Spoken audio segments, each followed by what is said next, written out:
Lucent विश्व का भूगोल। सर्वप्रथम भूगोल शब्द का प्रयोग इरेटोस्थनीज एक ग्रीक विद्वान ने किया था। सर्वप्रथम भूगोल शब्द का प्रयोग किसने किया था? इरेटोस्थेनीज, जो कि ग्रीक विद्वान था 276 से 194 ईसा पूर्व में। यह शब्द ग्रीक भाषा के दो मूल जियो तथा ग्रोफोस से प्राप्त हुआ है। जियो का मतलब पृथ्वी और ग्राफोस का मतलब वर्णन होता है। दोनों को एक साथ रखने पर इसका अर्थ बनता है पृथ्वी का वर्णन। भूगोल के नामकरण एवं इस विषय को प्राथमिक स्तर पर व्यवस्थित स्वरूप प्रदान करने का श्रेय यूनान के निवासियों को जाता है। हिक्केटियस ने अपनी पुस्तक जस पीरियोडस अर्थात पृथ्वी का वर्णन में सर्वप्रथम भौगोलिक तत्वों का क्रमबद्ध समावेश किया। अध्ययन के लिए स्वतंत्र विषय के रूप में भूगोल को 19वीं शताब्दी में मान्यता मिली। 20वीं शताब्दी के आरंभ में भूगोल मनुष्य और पर्यावरण के पारस्परिक संबंधों के अध्ययन के रूप में विकसित हुआ और इसकी दो विचारधाराएं हुई। भूगोल की दो विचारधाराएं हुई, एक संभववाद और दूसरा निश्चयवाद। संभववाद इसके अनुसार मनुष्य अपने पर्यावरण में परिवर्तन करने में समर्थ है तथा वह प्रकृति दत्त अनेक संभावनाओं को अपनी इच्छा के अनुसार उपयोग कर सकता है। इस विचारधारा के समर्थक हैं भूगोलवेत्ता बाइडल डी ला क्लास और फैब्रे। यानी संभववाद के समर्थक कौन हो गए? बाइडल डी ला ब्लास और फैब्रे। दूसरा है निश्चयवाद। निश्चयवाद के अनुसार मनुष्य के सारे काम पर्यावरण द्वारा निर्धारित होते हैं, अतः मनुष्य को स्वेच्छापूर्वक कुछ करने की स्वतंत्रता कम है। इस विचारधारा के प्रमुख समर्थक हैं भूगोलवेत्ता रिटर और रैटजेल। रिटर और रैटजेल जो है वो निश्चयवाद के समर्थक हैं। एलन सैमुएल और हंटिंगटन। एलन सैमुएल भी निश्चयवाद का ही समर्थक हैं। भूगोल की कुछ परिभाषाएं।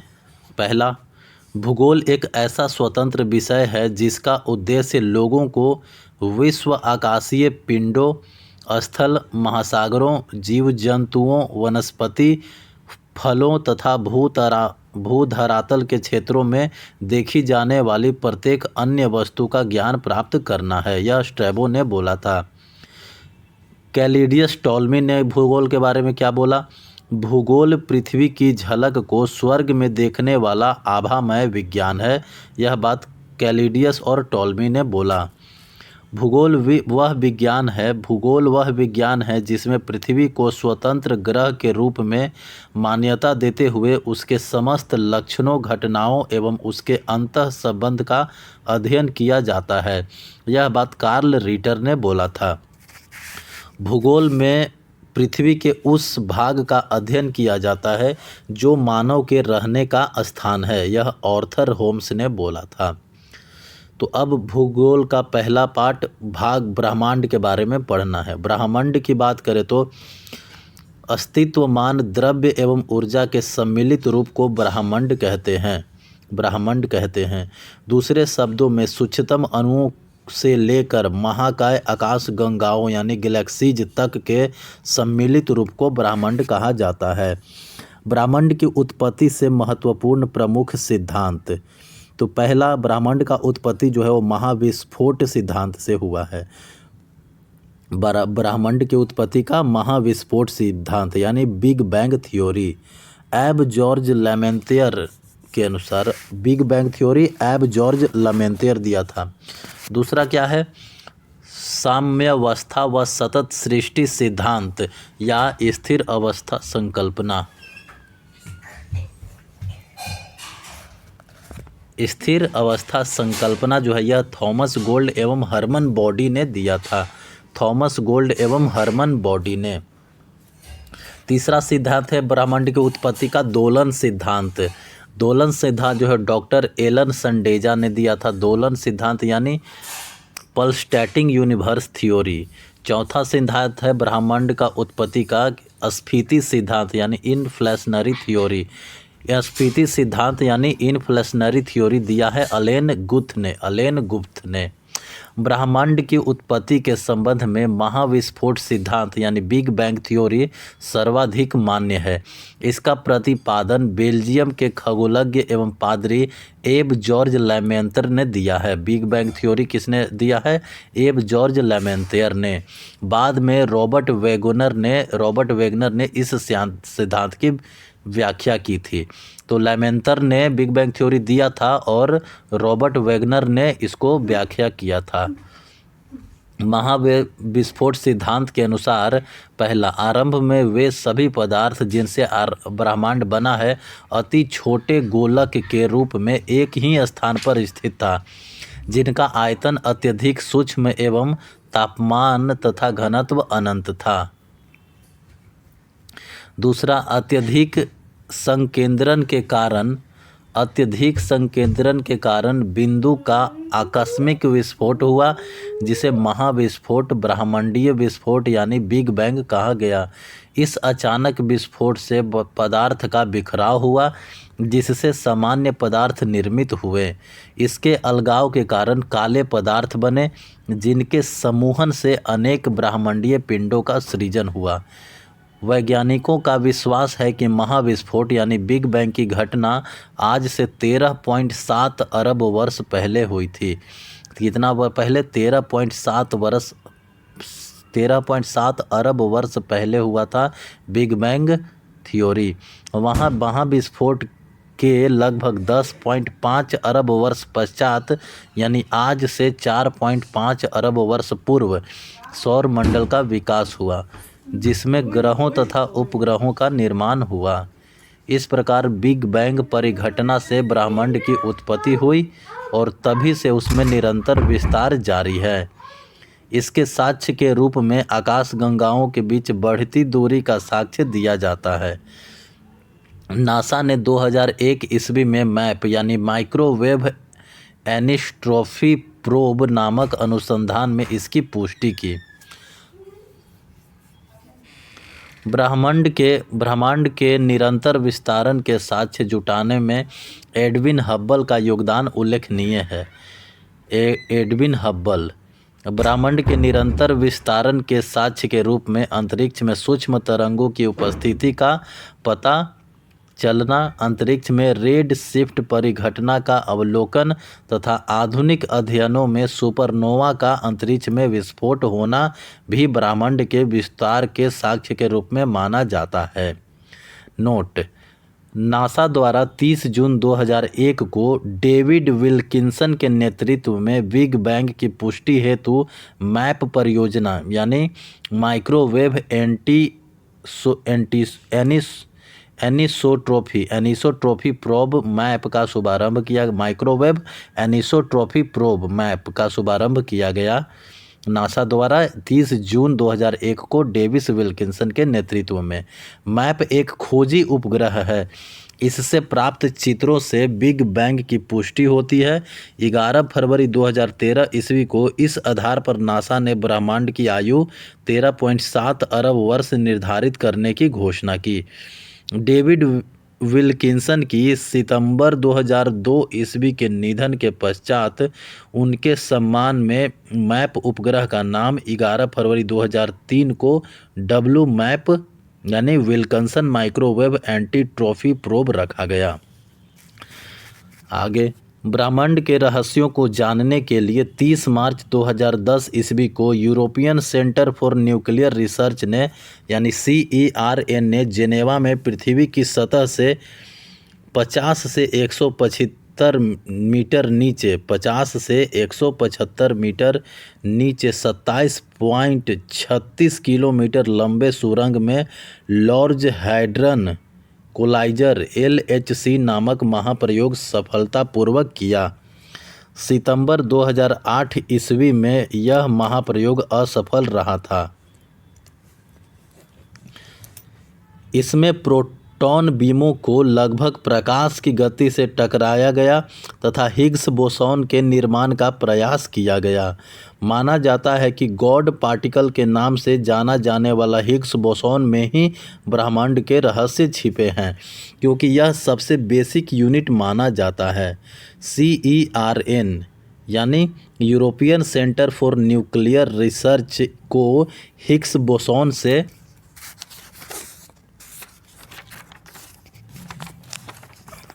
बोसॉन से मिलता जुलता सब एटॉमिक पार्टिकल की खोज करने में सफलता हासिल हुई। इससे ब्रह्मांड के रहस्यों को जानने के विषय में महत्वपूर्ण उपलब्धियां माना जा रहा है। नोट: ब्रिटिश वैज्ञानिक हिग्स ने 1964 ईस्वी में कॉस्मोलॉजी समझने हेतु गॉड पार्टिकल परमाणविक अवधारणा को पेश किया था, जो भारतीय वैज्ञानिक सत्येंद्र नाथ बोस के बोसोन थ्योरी पर आधारित था। ब्रह्मांड का व्यास जो है वो 10⁸ प्रकाश वर्ष है। ब्रह्मांड का व्यास कितना है? 10⁸ प्रकाश वर्ष। ब्रह्मांड में अनुमानतः 100 अरब मंदाकिनी यानी गैलेक्सीज हैं। प्रत्येक मंदाकिनी में अनुमानतः 100 अरब तारे हैं। तो पहला तो ब्रह्मांड में 100 अरब गैलेक्सी है और हर एक गैलेक्सी में 100 अरब तारे हैं। मंदाकिनी क्या होता है? तारों का ऐसा समूह जो धुंधला सा दिखाई पड़ता है। यानी गैलेक्सी क्या होता है? तारों का ऐसा समूह जो धुंधला सा दिखाई पड़ता है तथा जो तारा निर्माण प्रक्रिया की शुरुआत का गैस पुंज है, मंदाकिनी कहलाता है। हमारी पृथ्वी की अपनी एक मंदाकिनी है जिसे दुग्ध मेखला या आकाश गंगा या फिर मिल्की वे कहते हैं। अब तक ज्ञात इस मंदाकिनी का 80% भाग सर्पिला है, स्पाइरल भाग है। इस मंदाकिनी के सबसे पहले गैलीलियो ने देखा था। यानी हमारा जो आकाशगंगा है, दुग्ध मेखला जो है, मिल्की वे, उसको सबसे पहले किसने देखा था? गैलीलियो ने। आकाशगंगा की सबसे नज़दीकी मंदाकिनी को देवयानी यानी एंड्रोमेडा नाम दिया गया है। हमारे आकाशगंगा, दुग्ध मेखला या मिल्की वे गैलेक्सी जो है, उसके नज़दीकी दूसरा जो मंदाकिनी है उसको देवयानी या फिर एंड्रोमेडा नाम दिया गया है। सबसे नवीनतम ज्ञात मंदाकिनी कौन सा? सबसे नया जो गैलेक्सी खोजा गया उसका नाम है ड्वार्फ मंदाकिनी। निहारिका यानी नेब्यूला। निहारिका या फिर नेब्यूला क्या होता है? यह एक ब्रह्मांडीय नर्सरी है। ब्रह्मांडीय नर्सरी जहां तारों का जन्म होता है। निहारिका में तारों का जन्म होता है। निहारिका में धूल और गैसों का बादल होता है। सभी तारों का जन्म निहारिका में ही होता है, सिर्फ कुछ दुर्लभ अवसरों को छोड़कर जिसमें 2 न्यूट्रॉन तारे एक श्याम विवर बनाते हैं। सभी तारों का जन्म निहारिका में होता है, सिर्फ कुछ दुर्लभ अवसरों को छोड़कर जिसमें 2 न्यूट्रॉन तारे एक श्याम विवर बनाते हैं। वैसे भी न्यूट्रॉन तारे और श्याम विवर मृत तारे माने जाते हैं। वैसे भी न्यूट्रॉन तारे और श्याम विवर तारे जो हैं वो मृत माने जाते हैं। यहाँ पाए जाने वाले गैसों में हाइड्रोजन गैस, हीलियम गैस एवं अन्य आयनीकृत प्लाज्मा गैस होती है। निहारिका में हाइड्रोजन गैस, हीलियम गैस और अन्य आयनीकृत प्लाज्मा गैसी होती हैं। निहारिका 2 अलग अलग कारणों से बनती है। निहारिका जो है 2 अलग अलग कारणों से बनती है। पहला कि ब्रह्मांड की उत्पत्ति के कारण निहारिका बनती है। और दूसरा किसी विस्फोट तारे से बने सुपरनोवा से, किसी विस्फोटक तारे से बने सुपरनोवा से भी निहारिका बन जाता है। ब्रह्मांड के जन्म के बाद परमाणुओं का जन्म हुआ और इन परमाणुओं से धूल और गैस के बादलों का निर्माण हुआ। सुपरनोवा से जो पदार्थ उत्सर्जित होता है, इससे भी निहारिका का जन्म होता है। इसके उदाहरण है वेल और कर्क भी एक निहारिका है जो कि सुपरनोवा से निकला हुआ उत्सर्जित पदार्थ से बना है। निहारिका की उत्पत्ति ब्रह्मांड के जन्म और सुपरनोवा के मिश्रण से भी होता है। नेब्यूला का उत्पत्ति ब्रह्मांड के जन्म और सुपरनोवा के मिश्रण से भी होता है। निहारिका के कुछ प्रकार जैसे उत्सर्जन निहारिकाएं, परावर्तन निहारिकाएं, श्याम निहारिकाएं, ग्रहीय निहारिकाएं और ओरियन नेबुला। उत्सर्जन निहारिकाएं की बात करें तो उत्सर्जन निहारिकाएं यह सबसे सुंदर और रंग बिरंगी होती है। ये बन रहे तारों में प्रकाशित होती है। उदाहरण के लिए चील एवं झील निहारिका। चील एवं झील निहारिका जो है वो उत्सर्जन निहारिका है। परावर्तन निहारिकाएं क्या होता है? परावर्तन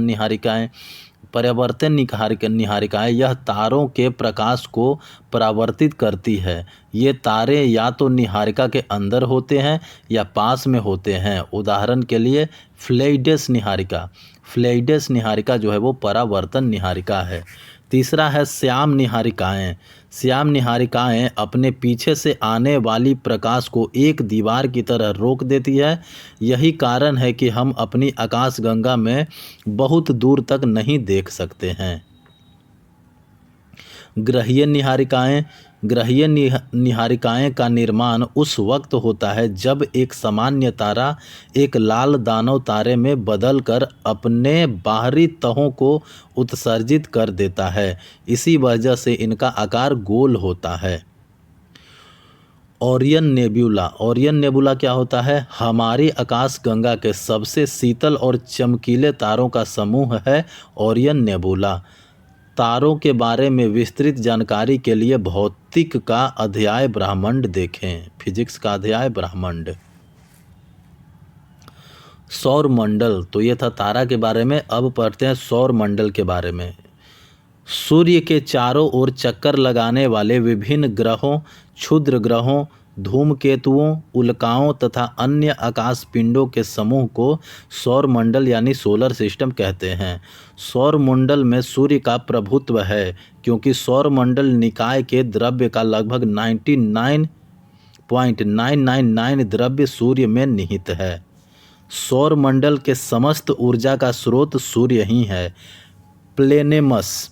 प्लेनेमस सौर मंडल से बाहर बिल्कुल एक जैसे दिखने वाली जुड़वा पिंडों का एक समूह है। प्लेनेमस जो है वो सौर मंडल से बाहर बिल्कुल एक जैसे दिखने वाली जुड़वा पिंडों का एक समूह है। सूर्य के बारे में पढ़ेंगे। सूर्य यानी सन। सूर्य जो है वो सौर मंडल का प्रधान है। यह हमारी मंदाकिनी दुध मेखला के केंद्र से लगभग 30,000 प्रकाश वर्ष की दूरी पर है। सूर्य जो है वो सेंटर में नहीं है। दुध मेखला जो है उससे 30,000 प्रकाश वर्ष की दूरी पर है। सन एक कोने में स्थित है। यह दुग्ध मेखला यह मिल्की वे गैलेक्सी मंदाकिनी के केंद्र के चारों ओर 250 किलोमीटर प्रति सेकंड की गति से परिक्रमा करता है।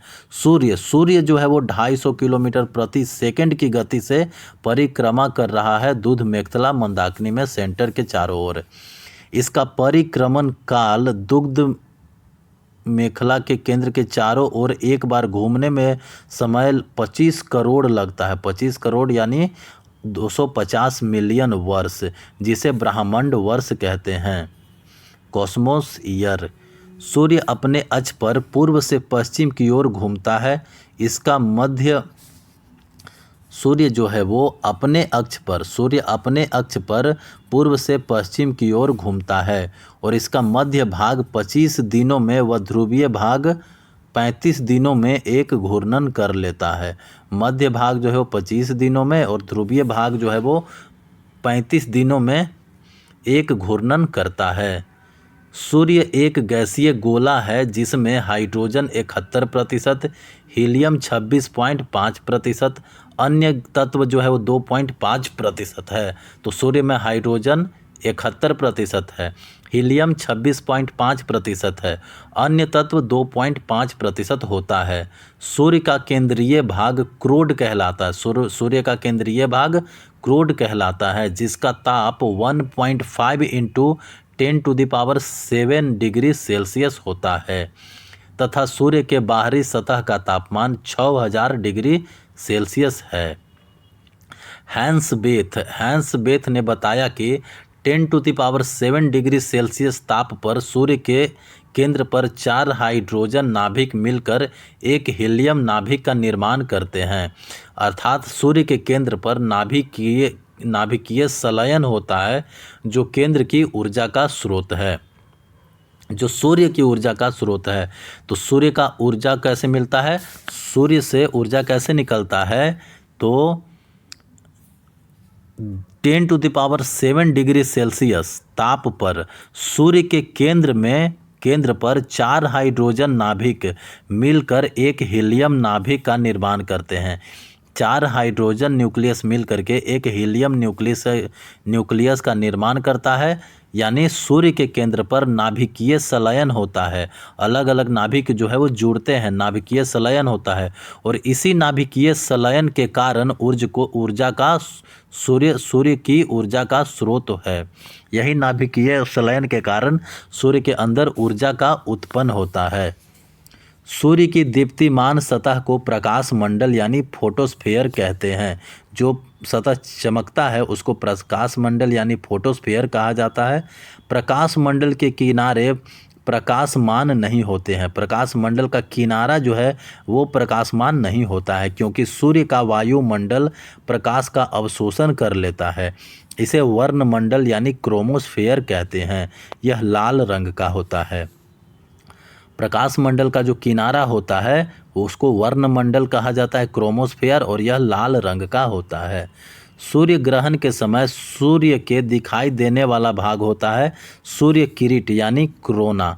सूर्य ग्रहण के समय हम लोग सूर्य का कोरोना भाग ही देख सकते हैं। यह सूर्य का बाहतम भाग है। सूर्य किरीट एक्स रे उत्सर्जित करता है। सूर्य से जो रेज निकलते हैं वो एक्स रे उत्सर्जित करता है। इसे सूर्य का मुकुट कहा जाता है। एक्स रेज को सूर्य का मुकुट कहा जाता है। पूर्ण सूर्य ग्रहण के समय सूर्य किरीट से प्रकाश की प्राप्ति होती है। पूर्ण सूर्य ग्रहण के समय सूर्य का जो किरीट होता है उससे प्रकाश की प्राप्ति होती है। सूर्य की उम्र कितनी है? अभी सूर्य की उम्र 5 बिलियन वर्ष है। सूर्य की उम्र 5 बिलियन वर्ष है। भविष्य में सूर्य द्वारा ऊर्जा देते रहने का समय कितना है? 10⁻11 वर्ष। 10⁻11 वर्ष तक सूर्य जो है वो भी ऊर्जा देते रहेगा। सूर्य के प्रकाश को पृथ्वी तक पहुंचने में 8 मिनट 16.6 सेकंड लगता है। 8 मिनट 16.6 सेकंड। सौर ज्वाला को उत्तरी ध्रुव पर ऑरोरा बोरियलिस और दक्षिणी ध्रुव पर ऑरोरा ऑस्ट्रियलिस कहते हैं। सौर से जो ज्वाला निकलता है उसको उत्तरी ध्रुव पर ऑरोरा बोरियलिस कहा जाता है और दक्षिणी ध्रुव पर जो ज्वाला निकलता है सूर्य से उसको ऑरोरा ऑस्ट्रियलिस कहा जाता है। उत्तरी ध्रुव ऑरोरा बोरियलिस, दक्षिणी ध्रुव ऑरोरा ऑस्ट्रियलिस। ब्रह्मांड के बारे में हमारा बदलता दृष्टिकोण। प्रारंभ में पृथ्वी को संपूर्ण ब्रह्मांड का केंद्र माना जाता था, जिसकी परिक्रमा सभी आकाशीय पिंड यानी सेलेस्टियल बॉडीज विभिन्न कक्षाओं यानी ऑर्बिट में करते थे। इसे भूकेंद्रीय सिद्धांत यानी जियोसेंट्रिक थ्योरी कहा गया। इसका प्रतिपादन मिस्र यूनी खगोल शास्त्री क्लैडियस टॉलमी ने 140 ईस्वी में किया था। इसके बाद पोलैंड के खगोल शास्त्री निकोलस कोपरनिकस ने यह दर्शाया कि सूर्य ब्रह्मांड के केंद्र पर है तथा ग्रह इसकी परिक्रमा करते हैं। अतः सूर्य विश्व का ब्रह्मांड का केंद्र बन गया और इसे सूर्य केंद्रीय सिद्धांत यानी हेलियोसेंट्रिक थ्योरी कहा गया। 16वीं शताब्दी में टाइको ब्रेह के सहायक जोहानेस केपलर ने ग्रहीय कक्षाओं के नियमों की खोज की, परंतु इसमें भी सूर्य को ब्रह्मांड का केंद्र माना गया। 20वीं शताब्दी के आरंभ में जाकर हमारी मंदाकिनी दुग्ध मेखला की तस्वीर स्पष्ट हुई।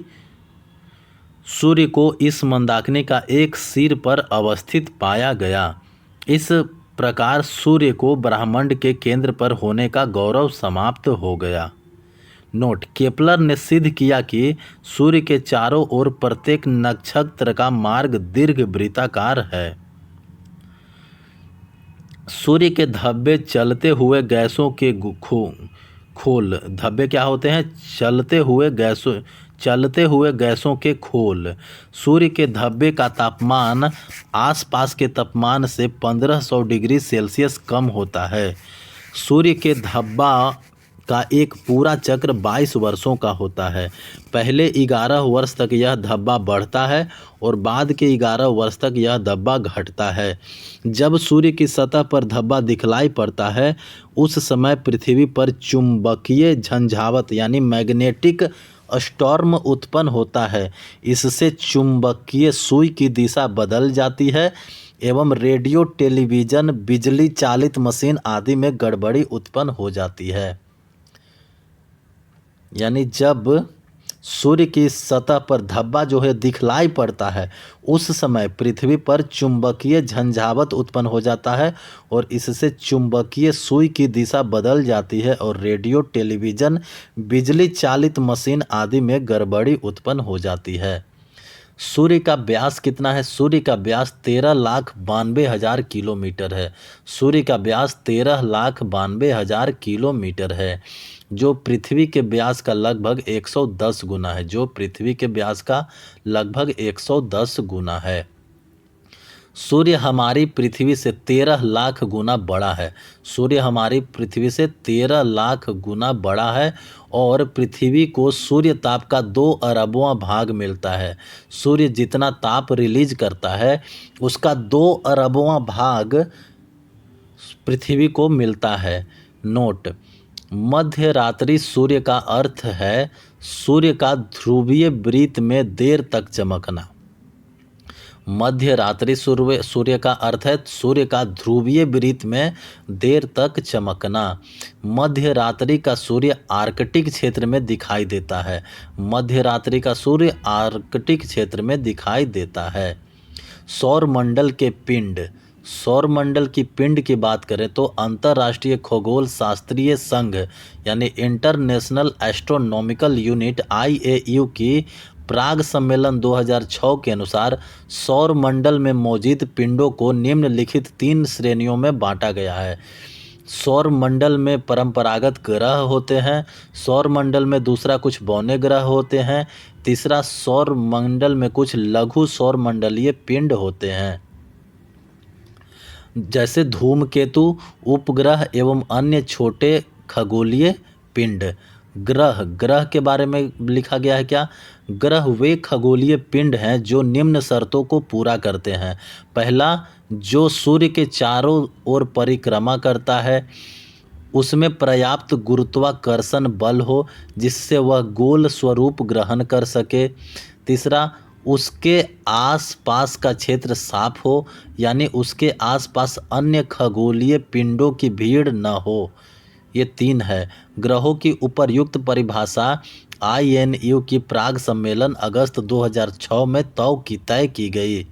ग्रह की इस परिभाषा के आधार पर प्लूटो को ग्रह के श्रेणी से निकाल दिया गया। फलस्वरूप परंपरागत ग्रहों की संख्या 9 से घटकर 2006 में 8 रह गई।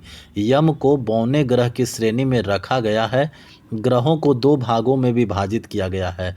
पहला पार्थिव या आंतरिक ग्रह और दूसरा बृहस्पतीय या बाह्य ग्रह। पार्थिव या आंतरिक ग्रह को टेरेस्ट्रियल और इनर प्लैनेट कहा जाता है। पार्थिव या आंतरिक ग्रह में आते हैं बुध, शुक्र, पृथ्वी एवं मंगल। बुध, शुक्र, पृथ्वी एवं मंगल आते हैं। बुध, शुक्र, पृथ्वी एवं मंगल पार्थिव ग्रह कहा जाता है क्योंकि ये पृथ्वी के सदृश होते हैं। ये सूर्य व क्षुद्र ग्रहों की पट्टी के बीच स्थित है, इसलिए इसे आंतरिक या भीतरी ग्रह भी कहा जाता है। दूसरा आता है बृहस्पति या बाह्य ग्रह, जोबियन। बृहस्पतीय या को जोबियन कहा जाता है। बृहस्पतीय या बाह्य ग्रह यानी जोबियन और आउटर प्लैनेट। जोबियन ग्रह में आता है बृहस्पति, शनि, अरुण, वरुण। बृहस्पति, शनि, अरुण, वरुण जो है उसको जोबियन ग्रह कहा जाता है। मंगल, बुध, बृहस्पति, शुक्र, शनि, इन 5 ग्रहों को नंगी आंखों से देखा जा सकता है। नंगी आंखों से किसको किसको देखा जाता सकता है? मंगल ग्रह को, बुध ग्रह को, बृहस्पति ग्रह को, शुक्र ग्रह को और शनि ग्रह को। मंगल, बुध, बृहस्पति, शुक्र और शनि को नंगी आंखों से देखा जा सकता है। तो नंगी आंखों से किसको नहीं देखा जा सकता है? नंगी आंखों से नहीं देखा जा सकता है अरुण, वरुण और पृथ्वी को, यानी अरुण और वरुण को नंगी आंखों से नहीं देख सकते हैं। आकार के अनुसार ग्रहों का क्रम घटते हुए, तो सबसे बड़ा ग्रह जो है वो है बृहस्पति। बृहस्पति के बाद आता है शनि, शनि से छोटा अरुण, अरुण से छोटा वरुण, वरुण से भी छोटा है पृथ्वी, पृथ्वी से भी छोटा है शुक्र, शुक्र से छोटा है मंगल, मंगल से छोटा बुध। यानी आकार की दृष्टि से बात करें तो बृहस्पति जो है वो सबसे बड़ा ग्रह है और बुध जो है वो छोटा ग्रह है, सबसे छोटा ग्रह है। घनत्व के अनुसार ग्रहों का क्रम बढ़ते हुए देखें तो सबसे कम घनत्व है शनि ग्रह का। शनि ग्रह का सबसे कम घनत्व है और सबसे ज़्यादा ग्रह है शुक्र का। घनत्व के अनुसार सबसे कम घनत्व है शनि ग्रह का और सबसे ज़्यादा घनत्व है शुक्र ग्रह का। तो शनि से ज़्यादा घनत्व वाला अरुण है, अरुण से ज़्यादा बृहस्पति, बृहस्पति से ज़्यादा नेपच्यून, नेपच्यून से ज़्यादा मंगल और मंगल से भी ज़्यादा शुक्र। सूर्य से दूरी के अनुसार ग्रहों की बात करें तो सूर्य के सबसे निकट जो ग्रह है वो है बुध और सूर्य से सबसे दूर जो ग्रह है वो है वरुण। सूर्य से सबसे दूर ग्रह हो गया वरुण। बुध, तो दूरी के हिसाब से देखें तो सबसे पहले बुध, शुक्र, उसके बाद पृथ्वी, मंगल। बुध, शुक्र, पृथ्वी, मंगल। बुध, शुक्र, पृथ्वी, मंगल, ऐसे भी इसको इनर प्लैनेट बोला जाता है। उसके बाद बृहस्पति, शनि, अरुण, वरुण। बृहस्पति, शनि, अरुण, वरुण, यानी सूर्य के सबसे निकट हो गया बुध और सबसे दूर होता है वरुण। वरुण यानी नेपच्यून। नेपच्यून जो है वो सबसे दूर है, नियर नेपच्यून नियर नहीं है, नेपच्यून सबसे दूर है। ब्रह्मांड द्रव्यमान के अनुसार ग्रहों का क्रम, तो सबसे बढ़ते हुए क्रम में सबसे हल्का जो ग्रह है वो है बुध। बुध ग्रह सबसे हल्का है, यानी न्यूनतम द्रव्यमान है बुध का और सबसे ज़्यादा भारी ग्रह है बृहस्पति यानी जुपिटर। बृहस्पति यानी जुपिटर जो है वो सबसे भारी ग्रह, सबसे हल्का ग्रह हो गया बुध और सबसे भारी ग्रह हो गया बृहस्पति। बढ़ते हुए द्रव्यमान के हिसाब से देखें तो बुध से ज़्यादा भारी है मंगल ग्रह, मंगल ग्रह से भारी है शुक्र ग्रह, शुक्र से भारी पृथ्वी, पृथ्वी से भारी अरुण, अरुण से भी भारी वरुण, वरुण से भारी शनि और शनि से भी भारी होता है बृहस्पति। परिक्रमण काल के अनुसार देखें तो सबसे कम समय में लेता है बुध। बुध जो है वो सबसे कम समय लेता है और अरुण जो है वो सबसे ज़्यादा समय लेता है परिक्रमा करने में। परिक्रमा करने में बुध सबसे कम समय लेता है और अरुण जो है वो सबसे ज़्यादा समय, वरुण जो है वो सबसे ज़्यादा समय लेता है। परिभ्रमण काल के अनुसार ग्रहों का क्रम, परिभ्रमण के हिसाब से बृहस्पति जो है वो सबसे कम लेता है परिभ्रमण। परिभ्रमण यानी क्या हो गया, रोटेशन हो गया। तो रोटेशन सबसे कम समय में बृहस्पति करता है और सबसे ज़्यादा समय में रोटेशन शुक्र करता है। अपने अक्ष पर झुकाव के आधार पर ग्रहों का क्रम, तो सबसे कम झुका हुआ है शुक्र ग्रह। शुक्र ग्रह जो है वो सबसे कम अपने अक्ष पर झुका हुआ है और सबसे ज़्यादा झुका हुआ है अरुण। अरुण यानी यूरेनस। यूरेनस जो है वो सबसे ज़्यादा झुका हुआ है। शुक्र एवं अरुण को छोड़कर अन्य सभी ग्रह, शुक्र एवं अरुण, अरुण यानी यूरेनस, शुक्र एवं अरुण को छोड़कर सभी ग्रहों का घूर्णन एवं परिक्रमण की दिशा एक ही है। शुक्र एवं अरुण को छोड़ करके सभी ग्रहों का घूर्णन एवं परिक्रमण दिशा जो है वो एक ही है, लेकिन सूर्य एवं अरुण के घूर्णन की दिशा पूर्व से पश्चिम यानी क्लॉकवाइज है, जबकि अन्य सभी ग्रहों के घूर्णन का दिशा पश्चिम से पूर्व यानी एंटी क्लॉकवाइज है।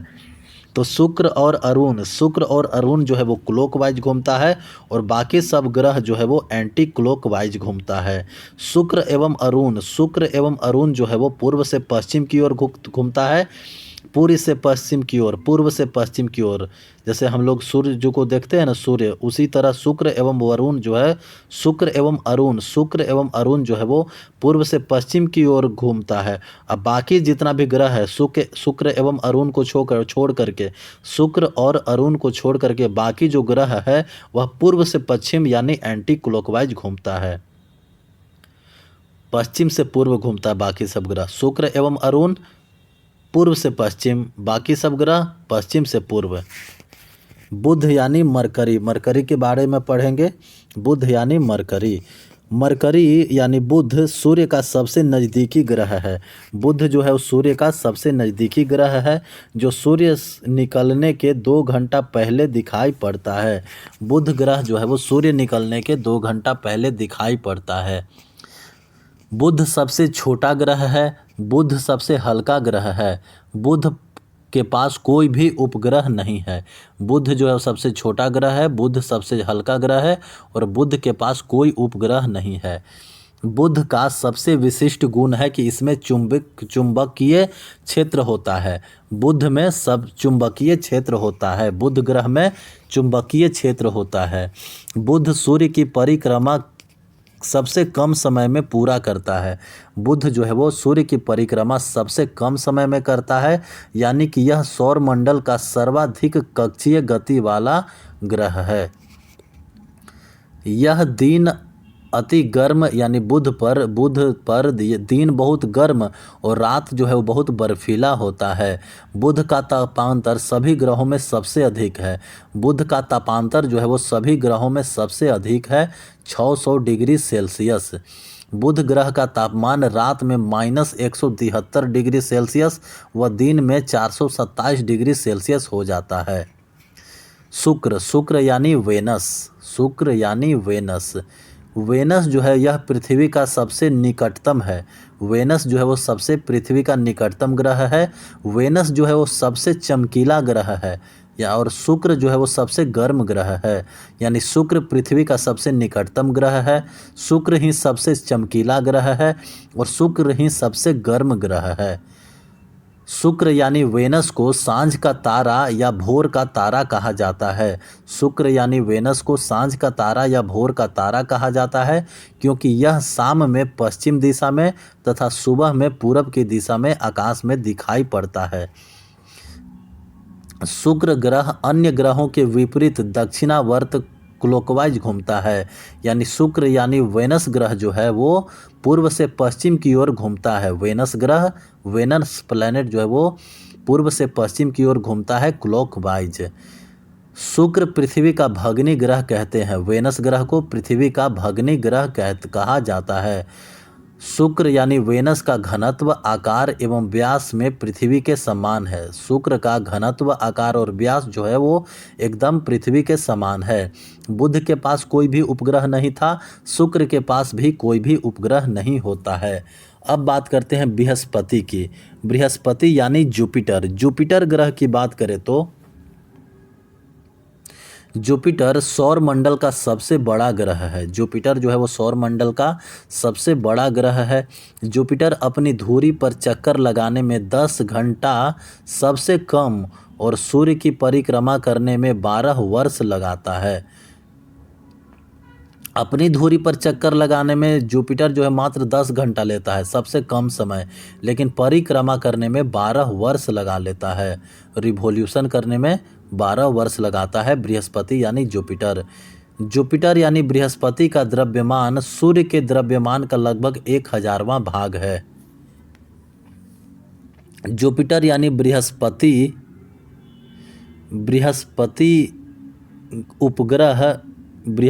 के उपग्रह ज्ञानीमिड पीले रंग का सभी उपग्रहों में सबसे बड़ा है।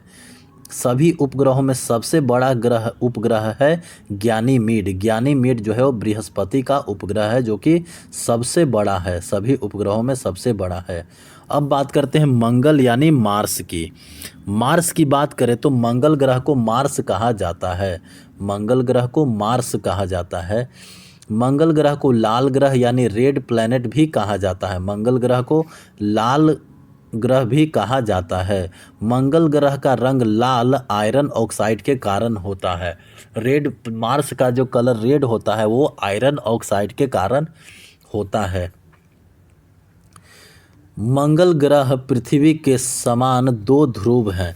मंगल ग्रह पर पृथ्वी के समान 2 ध्रुव हैं तथा इसका कक्षा तली 25 डिग्री के कोण पर झुका हुआ है।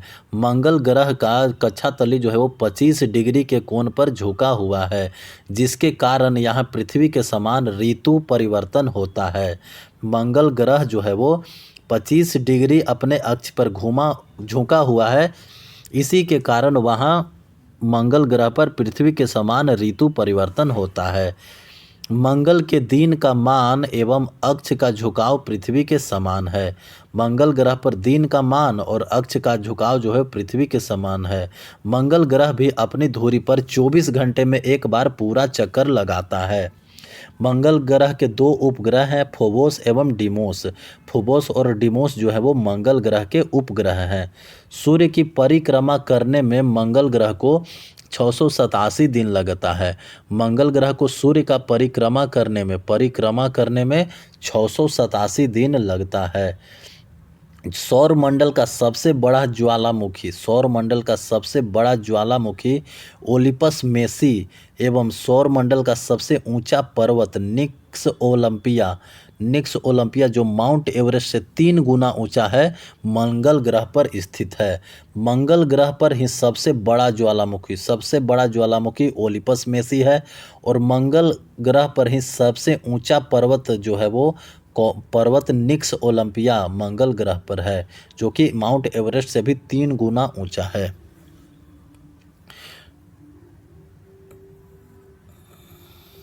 शनि की बात करें तो यानी सैटर्न की बात करें तो शनि जो है वो आकार में दूसरा सबसे बड़ा ग्रह है। सैटर्न जो है वो दूसरा सबसे बड़ा ग्रह है। शनि की विशेषता है कि इसके तल के चारों ओर वलय का होना। वलय की संख्या 7 है। यह आकाश में पीले तारे के समान दिखती है।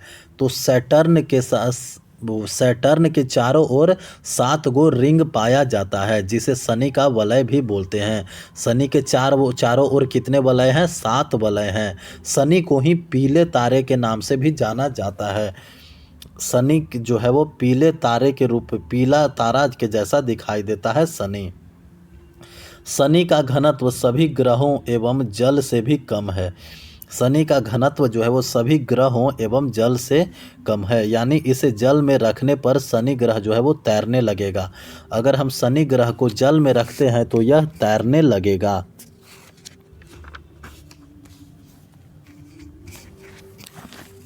शनि का सबसे बड़ा उपग्रह है टाइटन। शनि ग्रह का सबसे बड़ा उपग्रह कौन सा है? टाइटन, जो सौर मंडल का दूसरा सबसे बड़ा उपग्रह है।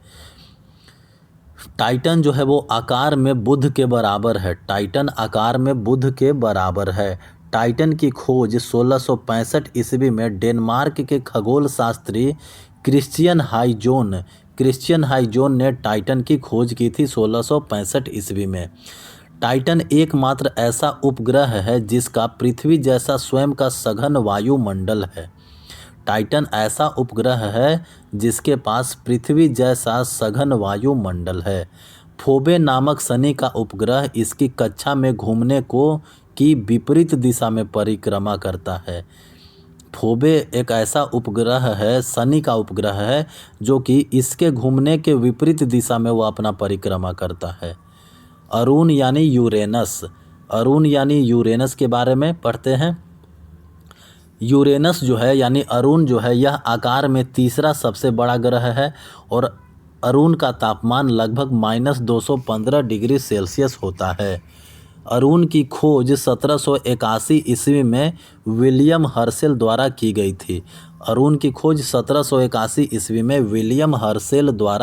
थी। अरुण के चारों ओर 9 वलयों में 5 वलयों का नाम है alpha, beta, delta, gamma, alpha, beta, delta, gamma और इप्सिलॉन। अरुण के चारों ओर 9 वलय हैं। शनि के चारों ओर तो 7 वलय थे, शनि के चारों ओर 7 वलय थे, लेकिन अरुण के चारों ओर 9 वलय हैं, जिसमें से 5 वलयों का नाम है अल्फा, बीटा, गामा, डेल्टा और इप्सिलॉन। अरुण अपने अक्ष पर पूर्व से पश्चिम की ओर दक्षिणावर्त घूमता है।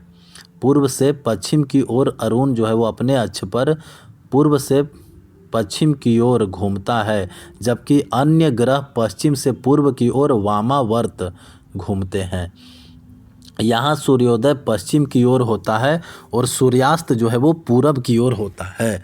तो अरुण जो है वो पूर्व से पश्चिम की ओर घूमता है। 2 ग्रह हैं जो पूर्व से पश्चिम घूमता है, एक शुक्र ग्रह और एक अरुण ग्रह। शुक्र ग्रह और अरुण ग्रह दोनों ग्रह जो है वो पूर्व से पश्चिम की ओर घूमता है, इसीलिए यहाँ सूर्योदय जो है वो पश्चिम की ओर और सूर्यास्त जो है वो पूरब की ओर होता है। अरुण के सभी उपग्रह भी पृथ्वी की विपरीत दिशा में परिभ्रमण करते हैं। अरुण का जो उपग्रह है वो भी उल्टे दिशा में घूमता है। अरुण अपनी धुरी पर सूर्य की ओर इतना झुका हुआ है कि लेटा हुआ दिखाई पड़ता है, इसीलिए अरुण ग्रह को लेटा हुआ ग्रह कहा जाता है। लेटा हुआ ग्रह किसे कहा जाता है? अरुण यानी यूरेनस को। लेटा हुआ ग्रह अरुण यानी यूरेनस को बोला जाता है। अरुण ग्रह का सबसे बड़ा उपग्रह है टाइटेनिया। टाइटेनिया जो है वो अरुण ग्रह का सबसे बड़ा उपग्रह है। अरुण की बात करते हैं बाद वरुण की। वरुण जिसे नेपच्यून के नाम से जाना जाता है। अरुण यानी वरुण यानी नेपच्यून। वरुण नेपच्यून। वरुण की खोज 1846 ईस्वी में जर्मन खगोलज्ञ जोहान गाले ने किया था। वरुण यानी नेपच्यून का खोज जोहान गाले ने किया था 1846 ईस्वी में। नई खगोलीय व्यवस्था में यह सूर्य से सबसे दूर स्थित थी। वरुण जो है वो सूर्य से सबसे दूर स्थित ग्रह है। वरुण ग्रह हरे रंग का ग्रह है। वरुण ग्रह का रंग कैसा है? हरा रंग, यानी यह हरे रंग के प्रकाश को उत्सर्जित करता है। वरुण के चारों ओर अति शीतल वरुण ग्रह के चारों ओर अति शीतल मीथेन का बादल छाया हुआ है। वरुण ग्रह यानी नेपच्यून के चारों ओर मीथेन का बादल छाया हुआ होता है। नेपच्यून यानी वरुण उपग्रहों में ट्राइटन प्रमुख है। तो ट्राइटन जो है वो किसका उपग्रह है? ट्राइटन है वरुण का उपग्रह। टाइटेनिया किसका उपग्रह है? टाइटेनिया जो है वो अरुण यानी यूरेनस का उपग्रह है। फोबे किसका उपग्रह है? फोबे शनि का उपग्रह है। फोबे जो है वो शनि का उपग्रह है। टाइटन किसका उपग्रह है? टाइटन जो है वो उपग्रह है किसका? शनि का। और फोबोस और डिमोस किसका उपग्रह है? फोबोस और डिमोस उपग्रह है मंगल ग्रह का। ज्ञानीमीड किसका उपग्रह है? ज्ञानीमीड जो है वो बृहस्पति का उपग्रह है, जो कि सबसे बड़ा है। तो ज्ञानीमीड बृहस्पति का उपग्रह है जो कि सबसे बड़ा है। फोबोस और डिमोस जो है वो मंगल ग्रह का उपग्रह है। टाइटन जो है वो शनि ग्रह का उपग्रह है। टाइटन शनि ग्रह का उपग्रह है। टाइटेनिया किसका उपग्रह है? अरुण का उपग्रह है टाइटेनिया। और ट्राइटन किसका उपग्रह है? ट्राइटन जो है वो वरुण का उपग्रह है। अब बात करते हैं पृथ्वी की बारे में, यानी अर्थ की बात करें तो पृथ्वी आकार में 5वां सबसे बड़ा ग्रह है।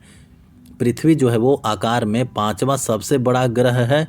पृथ्वी का अक्ष उसके कक्षा तल पर बने लंबे से पृथ्वी का अक्ष उसके कक्षा तल पर बने लंब से 23.5 डिग्री झुका हुआ है। दूसरे शब्दों में पृथ्वी का अक्ष पृथ्वी की कक्षा तल से 66.5 डिग्री का कोण बनाता है। पृथ्वी सौर मंडल का एकमात्र ग्रह है जिस पर जीवन संभव है और इसका एकमात्र उपग्रह चंद्रमा है। पृथ्वी पर ही सिर्फ जीवन है और पृथ्वी का एकमात्र उपग्रह जो है वो चंद्रमा है। चंद्रमा पृथ्वी का विषुवतीय व्यास यानी विषुवत पर व्यास जो है पृथ्वी का वो 12,756 किलोमीटर है और पृथ्वी का ध्रुवीय व्यास 12,713.6 किलोमीटर है। तो पृथ्वी का विषुवतीय व्यास कितना है? पृथ्वी का विषुवतीय व्यास है 12,756 किलोमीटर और पृथ्वी का ध्रुवीय व्यास कितना है? पृथ्वी का ध्रुवीय व्यास है 12,713.6 किलोमीटर। दोनों व्यासों में अंतर हो जाता है 43 किलोमीटर का। पृथ्वी का औसत व्यास कितना है? पृथ्वी का औसत व्यास है 12,742 किलोमीटर। पृथ्वी का औसत व्यास माना गया है 12,742 किलोमीटर। पृथ्वी की गणना सर्वप्रथम इसकी पृथ्वी की व्यास की गणना सर्वप्रथम इरेटोस्थेनिज ने की थी। इरेटोस्थेनिज ने। सूर्य से पृथ्वी की दूरी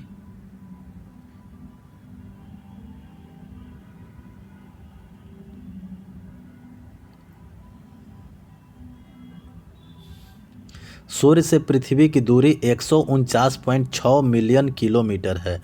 149.6 मिलियन किलोमीटर है सूर्य से पृथ्वी की दूरी।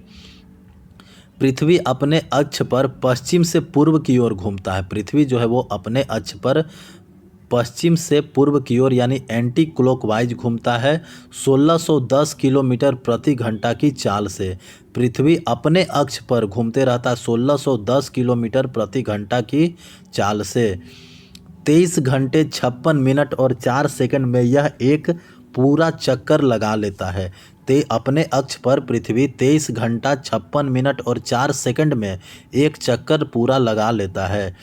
पृथ्वी की इस गति को घूर्णन यानी रोटेशन या फिर दैनिक गति कहते हैं। इस गति से दिन व रात होते हैं। तो पृथ्वी की घूर्णन के कारण दिन व रात होते हैं यानी पृथ्वी के रोटेशन के कारण दिन और रात होता है। पृथ्वी को सूर्य की एक परिक्रमा पूरी करने में परिक्रमा यानी रिवोल्यूशन पृथ्वी को एक परिक्रमा पूरा करने में 365 दिन 5 घंटे 48 मिनट और 46 सेकंड लगता है।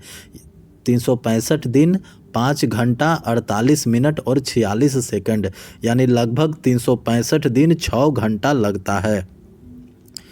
इस समयावधि के दौरान परिक्रमा पूरी करने में पृथ्वी का मध्य वेग लगभग 30 किलोमीटर प्रति सेकंड होता है। तो पृथ्वी अपनी अक्ष पर 1610 किलोमीटर प्रति घंटा की चाल से चलता है और पृथ्वी अपने ऑर्बिट में पृथ्वी जो है वो 30 किलोमीटर प्रति सेकंड के चाल से घूमता है। सूर्य के चतुर्दिक पृथ्वी के इस परिक्रमा को पृथ्वी की वार्षिक गति अथवा परिक्रमण कहते हैं। पृथ्वी को चतुर्दिक सूर्य के चारों ओर पृथ्वी के इस परिक्रमा को पृथ्वी का वार्षिक गति अथवा परिक्रमण कहते हैं। पृथ्वी को सूर्य की एक परिक्रमा करने में लगे समय को सौर वर्ष कहा जाता है। प्रत्येक सौर वर्ष कैलेंडर वर्ष से लगभग 6 घंटा बढ़ जाता है, जिसे हर चौथे वर्ष में लीप वर्ष बनाकर समायोजित किया जाता है। लीप वर्ष 366 दिन का होता है, जिसके कारण फरवरी माह में 28 के स्थान पर 29 दिन होते हैं। पृथ्वी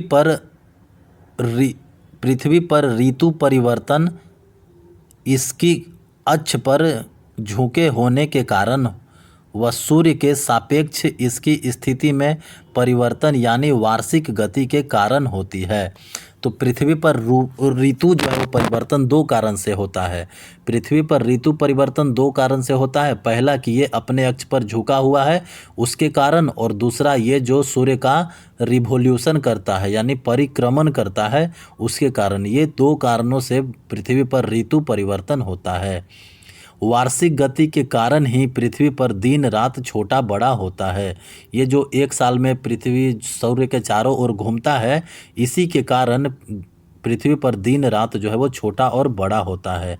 आकार एवं बनावट की दृष्टि से पृथ्वी जो है वो शुक्र ग्रह के जैसा है।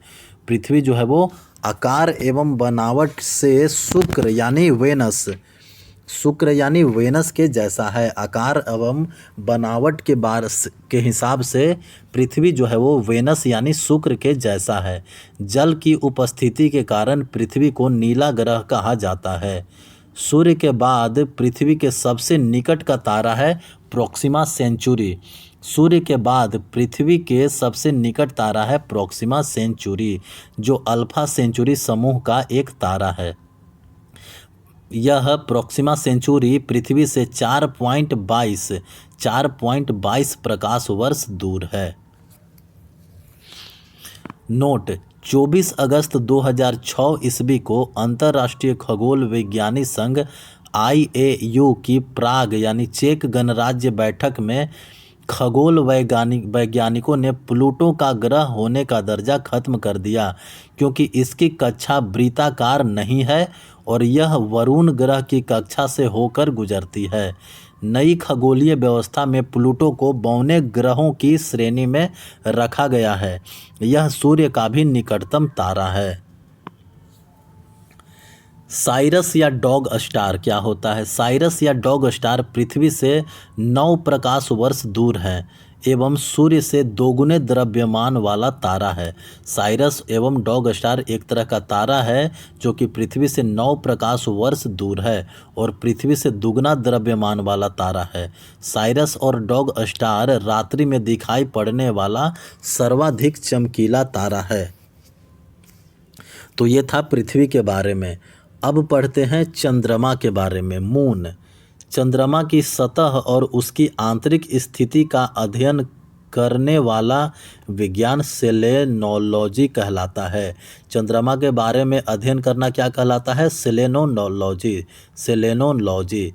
चंद्रमा पर धूल के मैदान को शांति सागर कहते हैं।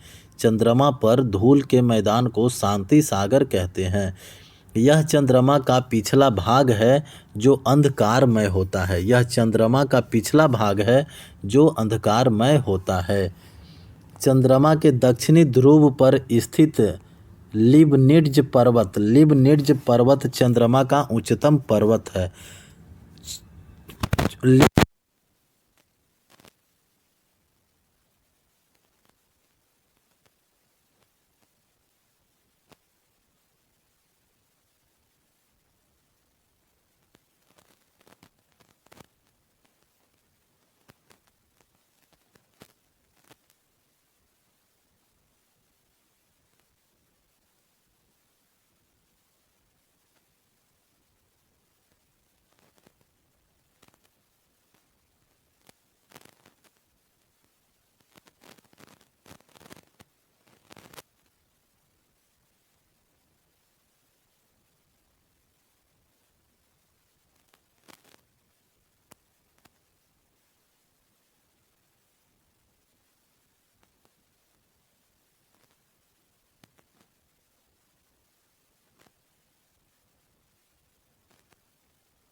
पृथ्वी का 1/81 है।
किलोमीटर है। 3,84,365 किलोमीटर। ब्लू मून मून की बात करें तो एक कैलेंडर माह में 2 पूर्णिमाएं होते हैं।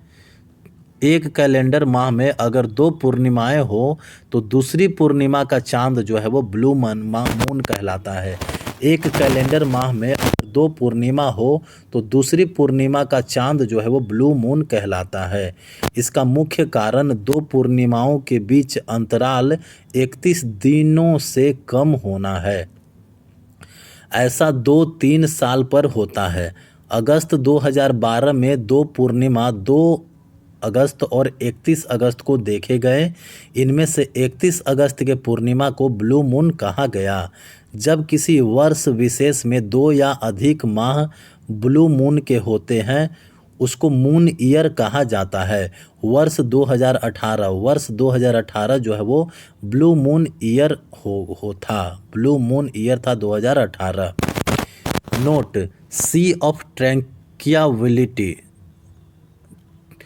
ऑफ ट्रैंक्विलिटी चंद्रमा पर वह स्थान है जहां अमेरिका का अंतरिक्ष यान अपोलो 11 उतरा था। सी ऑफ ट्रैंक्विलिटी। बौने ग्रह की बात करें तो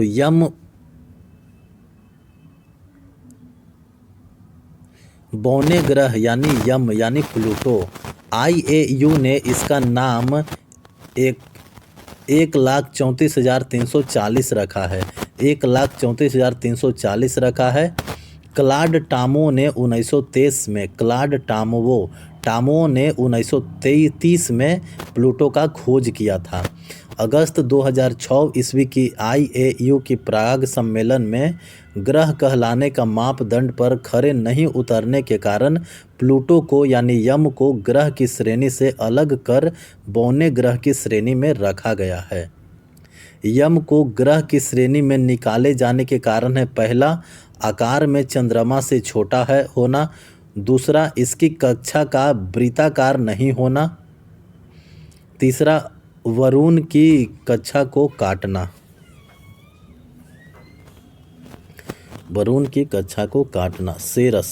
सेरस इसकी खोज इटली के खगोल शास्त्री पियाजी ने किया। IAU इंटरनेशनल एस्ट्रोनॉमिकल यूनियन की नई परिभाषा के अनुसार इसे बौने ग्रह की श्रेणी में रखा गया है। इसे संख्या 1 से जाना जाएगा। इसका व्यास बुध के व्यास का 1/5 भाग है। नोट, अन्य बौने ग्रह हैं चेरॉन और 2003 UB 313 इरिस है। यानी चेरॉन और इरिस अन्य बौने ग्रह हैं। प्लूटो की तरह चेरॉन और इरिस अन्य बौने ग्रह हैं। सौर परिवार की ये सारणी दिया हुआ है। लघु सौर मंडल पिंड यानी क्षुद्र ग्रह, एस्टेरॉयड का मतलब होता है, एस्टेरॉयड्स का मतलब होता है क्षुद्र ग्रह। मंगल एवं बृहस्पति ग्रह की कक्षाओं के बीच कुछ छोटे छोटे आकाशीय पिंड हैं जो सूर्य की परिक्रमा कर रहे हैं, उसे क्षुद्र ग्रह कहते हैं। खगोल शास्त्रियों के अनुसार ग्रहों के विस्फोट के फलस्वरूप टूटे टुकड़ों से क्षुद्र ग्रह का निर्माण हुआ है। क्षुद्र ग्रह जब पृथ्वी से टकराता है तो पृथ्वी के पृष्ठ पर विशाल गर्त बन जाता है और इसी टकराव के कारण एक झील बना है, लोनार झील, जो कि महाराष्ट्र है। लोनार झील जो है वो एस्टेरॉयड क्षुद्र ग्रह के द्वारा ही बना है, जो कि महाराष्ट्र में है। फोरवेस्टा एकमात्र क्षुद्र ग्रह है जिसे नंगी आंखों से देखा जा सकता है। फोरवेस्टा एक ऐसा क्षुद्र ग्रह है जिसको नंगी आंखों से भी देखा जा सकता है।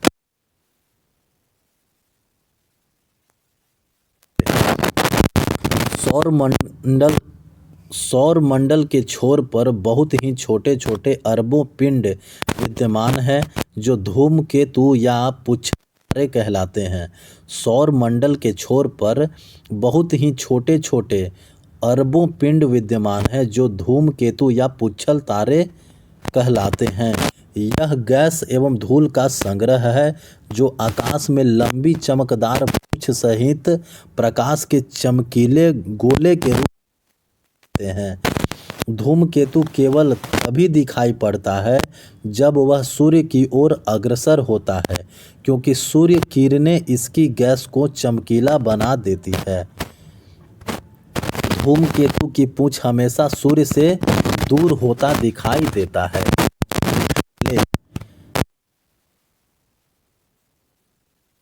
73 वर्ष है। अंतिम बार 1986 ईस्वी में दिखाई दिया था और अगली बार 1986 + 76 2000। उम्मीद है कि हम 2062 रहेंगे और उस पुच्छल तारे को देखेंगे, धूमकेतु को। धूमकेतु हमेशा के लिए टिकाऊ नहीं होते हैं, फिर भी प्रत्येक धूमकेतु के लौटने का समय निश्चित होता है। उल्का यानी मेटियोर्स क्या होता है?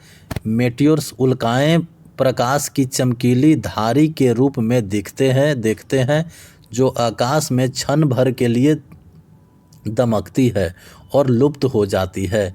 उल्काएं क्षुद्र ग्रहों के टुकड़े व धूमकेतुओं द्वारा पीछे छोड़े गए धूल के कण होते हैं। उल्का क्या होते हैं? उल्काएं प्रकाश की चमकीली धारी के रूप में दिखते हैं जो आकाश में क्षण भर के लिए चमकती है और लुप्त हो जाती है। उल्काएं क्षुद्र ग्रहों के टुकड़े व धूमकेतुओं द्वारा पीछे छोड़े गए धूल के कण होते हैं।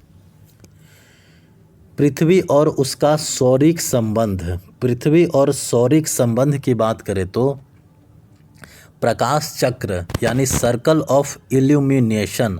प्रकाश चक्र किसको बोलते हैं? Circle of illumination. वैसी काल्पनिक रेखा जो पृथ्वी के प्रकाशित और अप्रकाशित भाग को बांटती है उसको प्रकाश चक्र कहते हैं। वैसी काल्पनिक रेखा जो पृथ्वी के प्रकाशित और अप्रकाशित भाग को बांटती है उसको प्रकाश चक्र यानी सर्कल ऑफ इल्यूमिनेशन कहा जाता है। पृथ्वी की गतियाँ। पृथ्वी की 2 गति है, एक पहला घूर्णन और दूसरा है परिक्रमण। घूर्णन यानी रोटेशन, अब परिक्रमण यानी रिवोल्यूशन। घूर्णन की बात करें तो इसको दैनिक गति भी कहा जाता है। पृथ्वी सदैव अपने अक्ष पर पश्चिम से पूर्व की ओर यानी एंटी क्लॉकवाइज घूमती रहती है, जिसे पृथ्वी का घूर्णन या परिभ्रमण कहते हैं। इसके कारण दिन व रात होता है। रोटेशन यानी घूर्णन के कारण पृथ्वी पर दिन व रात होता है, अतः इस गति को दैनिक गति भी कहा जाता है। परिक्रमण यानी रिवोल्यूशन। रिवोल्यूशन या इसे वार्षिक गति के भी नाम से जाना जाता है। पृथ्वी अपने अक्ष पर घूमने के साथ साथ सूर्य के चारों ओर एक दीर्घवृत्तीय यानी इलिप्टिकल मार्ग पर परिक्रमा करती है, जिसे परिक्रमण या वार्षिक गति कहते हैं। पृथ्वी को सूर्य की एक परिक्रमा पूरा करने में 365 दिन 6 घंटा का समय लगता है। नक्षत्र दिवस यानी सिडरल डे। सिडरल डे नक्षत्र दिवस क्या होता है? एक मध्याह्न रेखा के ऊपर किसी निश्चित नक्षत्र के उत्तरोत्तर 2 बार गुजरने के बीच की अवधि को नक्षत्र दिवस कहते हैं।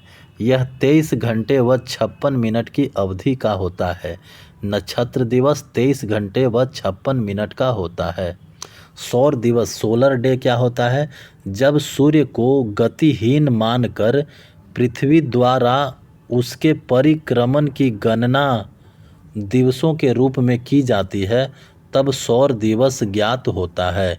इसकी अवधि पूरे 24 घंटा होता है। नोट: अपने परिक्रमा पथ में पृथ्वी सूर्य के चारों ओर 29.8 किलोमीटर ये लगभग 30 किलोमीटर प्रति सेकंड के वेग से चक्कर काटती है। उपसौर यानी पेरिहिलियन क्या होता है? उपसौर क्या होता है यानी पेरिहिलियन।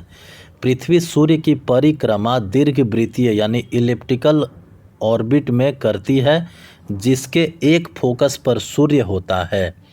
जब पृथ्वी सूर्य के अधिक पास होती है तो उसे उपसौर कहते हैं यानी पेरिहिलियन कहते हैं। यानी जब पृथ्वी और सूर्य के बीच में दूरी जो है वो एकदम सबसे कम होती है तो उसको उपसौर कहते हैं।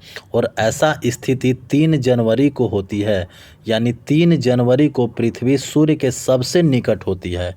3 जनवरी को सूर्य के सबसे निकट होती है पृथ्वी, और ऐसी स्थिति में पृथ्वी और सूर्य के बीच दूरी 14.70 करोड़ किलोमीटर होता है। पेरिहिलियन के दिन पृथ्वी और सूर्य के बीच का दूरी 14.70 करोड़ किलोमीटर होता है। अपसौर यानी अपहेलियन, अपहेलियन क्या होता है? पृथ्वी जब सूर्य से अधिकतम दूरी पर होता है तो अपसौर कहलाता है, यानी अपहेलियन कहलाता है। जब पृथ्वी और सूर्य के बीच में दूरी मैक्सिमम होता है, सबसे ज़्यादा होता है, तो उसे अपसौर या अपहेलियन कहते हैं। और अपहेलियन की घटना 4 जुलाई को होता है। 4 जुलाई को पृथ्वी सूर्य से सबसे अधिक दूरी पर रहता है, और 3 जनवरी को पृथ्वी सूर्य से सबसे कम दूरी पर रहता है। 3 जनवरी को उपसौर यानी पेरिहिलियन की घटना होती है, और 4 जुलाई को अपसौर यानी एपहेलियन की घटना होती है। उपसौर 3 जनवरी, अपसौर 4 जुलाई, पेरिहिलियन 3 जनवरी, एपहेलियन 4 जुलाई। एपहेलियन के दिन पृथ्वी और सूर्य के बीच में 15.21 करोड़ किलोमीटर की दूरी होती है। एपसाइड रेखा, एपसाइड रेखा क्या होता है? उपसौरिक एवं अपसौरिक को मिलाने वाली काल्पनिक रेखा सूर्य के केंद्र से गुजरती है, और इसे एपसाइड रेखा कहते हैं। अक्षांश, अक्षांश यानी लैटिट्यूड क्या होता है? अक्षांश क्या होता है? विषुवत वृत्त से उत्तर या दक्षिण दिशा में स्थित किसी स्थान की कोणीय दूरी को अक्षांश कहते हैं। यह कोण पृथ्वी के केंद्र पर बनता है, यह कोण पृथ्वी के केंद्र पर बनता है। इसे विषुवत वृत्त से दोनों ओर अंशों में मापा जाता है। विषुवत वृत्त 0 डिग्री अंश के अक्षांश को प्रदर्शित करता है। विषुवत वृत्त की उत्तरी एवं दक्षिणी दिशा में 1 डिग्री के अंतराल से खींचे जाने पर 90-90 अक्षांश वृत्त होते हैं, यानी किसी भी स्थान का अक्षांश 90 डिग्री से अधिक नहीं हो सकता है। विषुवत वृत्त के उत्तरी भाग को उत्तरी गोलार्ध और दक्षिणी भाग को दक्षिणी गोलार्ध कहा जाता है। अक्षांश समांतर यानी पैरेलल्स ऑफ लैटिट्यूड, काल्पनिक रेखाओं का एक ऐसा समूह जो पृथ्वी के चारों ओर पूर्व से पश्चिम दिशा में विषुवत रेखा के समांतर खींचा जाता है, अक्षांश रेखा कहलाता है। अथवा भूमध्य रेखा से एक समान कोणीय दूरी वाले स्थानों को मिलाने वाली रेखा को अक्षांश रेखा कहते हैं। भूमध्य रेखा 0 डिग्री की अक्षांश रेखा है, अतः इस पर स्थित सभी स्थानों का अक्षांश 0 डिग्री होगा। भूमध्य रेखा के उत्तर में स्थित अक्षांश रेखाओं को उत्तरी अक्षांश रेखा कहते हैं, और दक्षिण में स्थित अक्षांश रेखाओं को दक्षिणी अक्षांश रेखाएं कहते हैं। 2 अक्षांश रेखाओं के मध्य की दूरी 111 किलोमीटर होता है। 2 अक्षांश रेखाओं के मध्य की दूरी कितनी होती है? 111 किलोमीटर।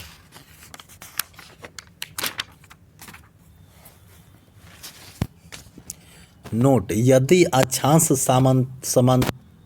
समांतरों को 1 डिग्री के अंतराल पर खींचते हैं तो उत्तरी एवं दक्षिणी दोनों गोलार्धों में 89 अक्षांश समांतर होंगे, और इस प्रकार विषुवत वृत्त को लेकर अक्षांश समांतरों की कुल संख्या 179 होता है। 179 89 एक साइड और बीच में एक विषुवत रेखा, और पोल पर तो 2 पॉइंट ही बन जाता है, जिसको नॉर्थ पोल और साउथ पोल कहते हैं। भूमध्य रेखा के उत्तर में 23.5 डिग्री, भूमध्य रेखा के उत्तर में 23.5 डिग्री अक्षांश को कर्क रेखा और दक्षिण में 23.5 डिग्री अक्षांश को मकर रेखा कहते हैं। भूमध्य रेखा के 66.5 डिग्री उत्तर में अक्षांश को आर्कटिक वृत्त और दक्षिण में जो 66.5 डिग्री होता है उसको अंटार्कटिक वृत्त बोलते हैं। यानी इक्वेटर जो है, इक्वेटर से 23.5 डिग्री नॉर्थ कर्क ट्रॉपिक ऑफ कैंसर है। ट्रॉपिक ऑफ कैंसर जो है वो 23.5 डिग्री है उत्तर में, और इक्वेटर से 23.5 डिग्री दक्षिण में है ट्रॉपिक ऑफ कैप्रिकॉर्न। वैसे ही भूमध्य रेखा से 66.5 डिग्री उत्तर, 86.5 डिग्री नॉर्थ में आर्कटिक सर्कल मिलता है, और इक्वेटर से 66.5 डिग्री साउथ में अंटार्कटिक सर्कल मिलता है। कर्क रेखा कुछ देशों से गुजरता है, और वैसे ही मकर रेखा, कर्क रेखा कौन कौन देश से गुजरता है, यानी Tropic of Cancer. Tropic of Cancer जो है वो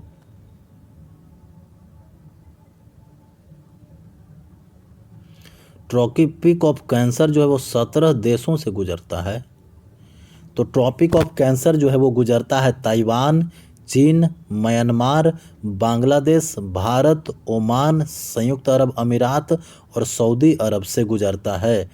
कर्क रेखा जो है वो मिस्र, लीबिया, नाइजर, अल्जीरिया, माली, मारितानिया, पश्चिमी सहारा से कर्क रेखा गुजरता है, बहमास एवं मैक्सिको से। तो कर्क रेखा एशिया में गुजरता है ताइवान, चीन, म्यांमार, बांग्लादेश, भारत, ओमान, संयुक्त अरब अमीरात, सऊदी अरब से। कर्क रेखा अफ्रीका में गुजरता है मिस्र, लीबिया, नाइजर, अल्जीरिया, माली, मारितानिया, पश्चिमी सहारा से। और कर्क रेखा जो है वो नॉर्थ अमेरिका में गुजरता है बहमास एवं मैक्सिको से। मकर रेखा, मकर रेखा की बात करें तो निम्न देशों से गुजरता है। तो मकर रेखा चिली, अर्जेंटीना, पराग्वे, ब्राज़ील। मकर रेखा जो है वो साउथ अमेरिका में चिली, अर्जेंटीना, पराग्वे, ब्राज़ील से गुजरता है। मकर रेखा अफ्रीका में हो गया नामीबिया, बोत्सवाना, दक्षिण अफ्रीका और मोजाम्बिक से। नामीबिया, बोत्सवाना, दक्षिण अफ्रीका और मोजाम्बिक से गुजरता है, मोजाम्बिक और मेडागास्कर से, और ऑस्ट्रेलिया से गुजरता है मकर रेखा। तो मकर रेखा दक्षिणी अमेरिका में गुजरा चिली, अर्जेंटीना, पराग्वे, ब्राज़ील से।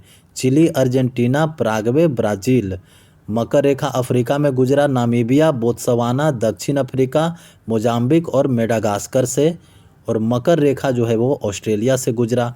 विषुवत रेखा, विषुवत रेखा की बात करें तो Ecuador, Colombia, Brazil. Ecuador, Colombia, Brazil से विषुवत रेखा गुजरा।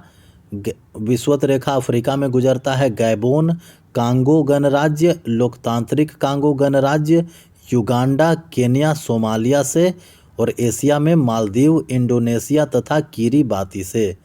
विषुवत रेखा एशिया में गुजरता है मालदीव, इंडोनेशिया तथा किरिबाती से। विषुवत रेखा जो है वो अफ्रीका में गुजरता है गैबोन, कांगो गणराज्य, लोकतांत्रिक कांगो गणराज्य, युगांडा, केन्या, सोमालिया से। विषुवत रेखा जो है वो अमेरिका में गुजरता है इक्वाडोर, कोलंबिया, ब्राज़ील से। देशांतर, देशांतर यानी लॉन्गिट्यूड। लॉन्गिट्यूड क्या होता है? ग्रीनविच रेखा से किसी स्थान की कोणात्मक दूरी को उस स्थान का देशांतर कहते हैं, अथवा उत्तरी तथा दक्षिणी ध्रुव को मिलाने वाली काल्पनिक रेखा को देशांतर रेखा कहते हैं। देशांतर रेखाओं की लंबाई बराबर होती है, ये रेखाएं समांतर नहीं होती है। देशांतर रेखाएं उत्तरी तथा दक्षिणी ध्रुव पर एक बिंदु पर मिल जाती है। ध्रुवों से विषुवत रेखा की ओर बढ़ने पर देशांतरों के बीच की दूरी बढ़ती जाती है तथा विषुवत रेखा पर इसके बीच की दूरी अधिकतम होती है 111.32 किलोमीटर। यानी दो देशांतर के बीच में दूरी होती है 111.32 किलोमीटर और दो अक्षांश के बीच में दूरी होती है 111 किलोमीटर। देशांतर रेखाओं को एक समान होने के कारण इसकी गणना में कठिनाई थी। इसलिए सभी देशों ने सर्वसम्मति से यह निश्चित किया कि ग्रीनविच वेधशाला से गुजरने वाली देशांतर रेखा से गणना शुरू की जानी चाहिए। अतः इसे हम प्रधान मध्याह्न रेखा कहते हैं। इस देशांतर का मान 0 डिग्री है। इससे हम 180 पूर्व तथा 180 डिग्री पश्चिम देशांतर की गणना करते हैं। प्रधान मध्याह्न रेखा की बाईं ओर की रेखाएं पश्चिमी देशांतर और दाहिनी ओर की रेखाएं पूर्वी देशांतर कहलाती है। ये क्रमशः पश्चिमी गोलार्ध एवं पूर्वी गोलार्ध कहलाते हैं। 180 डिग्री पूर्व तथा 180 डिग्री पश्चिम देशांतर एक ही रेखा होती है। गोलाकार होने के कारण पृथ्वी 24 घंटे में 360 डिग्री घूम जाती है। अतः 1 डिग्री देशांतर की दूरी तय करने में पृथ्वी को 4 मिनट का समय लगता है। 1 डिग्री देशांतर की दूरी तय करने में पृथ्वी को 4 मिनट लगता है। देशांतर के आधार पर ही किसी स्थान का समय ज्ञात किया जाता है। 2 देशांतर रेखाओं के बीच की दूरी गोरे नाम से जानी जाती है। 2 देशांतर रेखाओं के बीच की दूरी को क्या कहते हैं? गोरे। 0 अक्षांश एवं 0 देशांतर अटलांटिक महासागर में काटती है। 0 अक्षांश एवं 0 देशांतर जो है वो अटलांटिक महासागर में काटती है। नोट: मानचित्र एवं ग्लोब पर पाई जाने वाली प्रतिच्छेद रेखाओं को भौगोलिक रेखा जाल कहते हैं। मानचित्र एवं ग्लोब पर पाई जाने वाली प्रतिच्छेद रेखाओं को भौगोलिक रेखा जाल कहते हैं। संक्रांति यानी सोल्स्टिस। संक्रांति यानी सोल्स्टिस। संक्रांति सोल्स्टिस क्या होता है? सूर्य के उत्तरायण और दक्षिणायन की सीमा को संक्रांति कहते हैं। सूर्य के उत्तरायण और दक्षिणायन की सीमा को संक्रांति कहते हैं। कर्क संक्रांति यानी कैंसर सोल्स्टिस और मकर संक्रांति यानी कैप्रिकॉर्न सोल्स्टिस क्या होता है? कर्क संक्रांति की बात करें तो 21 जून को सूर्य कर्क रेखा पर लंबवत होता है। 21 जून को सूर्य जो है वो कर्क रेखा पर लंबवत होता है। इसे कर्क संक्रांति कहते हैं और इस दिन उत्तरी गोलार्ध में सबसे बड़ा दिन होता है।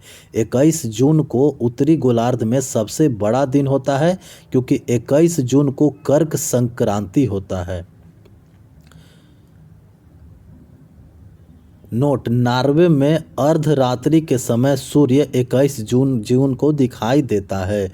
21 जून को नॉर्वे में आधा रात में सूर्य दिखाई देता है। मकर संक्रांति यानी कैप्रिकॉर्न सोल्स्टिस 22 दिसंबर को सूर्य मकर रेखा पर लंबवत होता है। 22 दिसंबर को सूर्य जो है वो मकर रेखा पर लंबवत होता है, इसलिए इसे मकर संक्रांति कहते हैं। और 22 दिसंबर को दक्षिण गोलार्ध में सबसे बड़ा दिन होता है। तो 21 जून को उत्तरी गोलार्ध में सबसे बड़ा दिन और 22 दिसंबर को दक्षिणी गोलार्ध में सबसे बड़ा दिन होता है 6 महीना बाद। 21 जून को तो उत्तरी गोलार्ध में सबसे बड़ा दिन हो गया और उसके 6 महीना बाद 22 दिसंबर को दक्षिणी गोलार्ध में सबसे बड़ा दिन होता है और इस सबसे बड़े दिन को सोल्स्टिस कहते हैं। फिर आता है विषुव। विषुव यानी इक्विनॉक्स क्या होता है? विषुव यानी इक्विनॉक्स। इक्विनॉक्स यानी विषुव यह पृथ्वी का वह स्थिति है जब सूर्य की किरणें विषुवत रेखा पर लंबवत पड़ती है। विषुव क्या होती है? जब सूर्य की किरणें विषुवत रेखा पर लंबवत पड़ती है तो इसे विषुवत कहते हैं और सर्वत्र दिन एवं रात जो है वो बराबर होता है।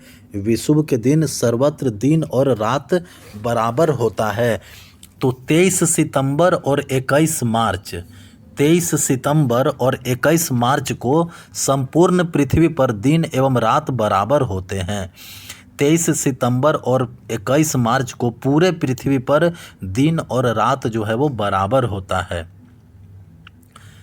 23 सितंबर और 21 मार्च को विषुव होता है। 23 सितंबर को सूर्य का किरण विषुवत रेखा पर एकदम सीधी पड़ता है और 21 मार्च को भी सूर्य का किरण विषुवत रेखा पर एकदम सीधा पड़ता है। इसलिए पूरे पृथ्वी पर 23 सितंबर और 21 मार्च को दिन और रात बराबर होता है। इसे क्रमशः शरद विषुव यानी ऑटमनल इक्विनॉक्स और वेर्नल इक्विनॉक्स बोलते हैं। तो 23 सितंबर जो हो गया उसको शरद विषुव कहा गया और 21 मार्च जो हो गया उसको वसंत विषुव कहा गया यानी वर्नल इक्विनॉक्स। 21 मार्च से 23 सितंबर की अवधि में उत्तरी गोलार्ध सूर्य का प्रकाश 12 घंटे या अधिक समय तक प्राप्त करता है। 21 मार्च से लेकर के 23 सितंबर तक 21 मार्च से 23 सितंबर तक उत्तरी गोलार्ध में प्रकाश जो है वो 12 घंटे से अधिक पड़ता है। अतः यहाँ दिन बड़ी और रात छोटी होती है। जैसे जैसे उत्तरी ध्रुव की ओर बढ़ते जाते हैं दिन की अवधि भी बढ़ती जाती है। उत्तरी ध्रुव पर तो दिन की अवधि 6 महीने की होती है। उत्तरी ध्रुव पर 6 महीना तक रात ही नहीं होती है। 23 सितंबर से 21 मार्च तक 23 सितंबर से 21 मार्च तक सूर्य का प्रकाश दक्षिण गोलार्ध में 12 घंटे या अधिक समय तक प्राप्त होता है। जैसे जैसे दक्षिणी ध्रुव की ओर बढ़ते हैं दिन की अवधि भी बढ़ती जाती है। दक्षिण ध्रुव पर इसी कारण से 6 महीने तक दिन रहता है और इस प्रकार उत्तरी ध्रुव एवं दक्षिणी ध्रुव दोनों ध्रुवों पर 6 महीने का दिन व रात होता है। 6 महीना दिन 6 महीना रात। पृथ्वी को अपनी अक्ष पर झुकी होने के कारण दिन व रात छोटा और बड़ा होता है। अब है सूर्य ग्रहण यानी सोलर इक्लिप्स। सोलर इक्लिप्स क्या होता है?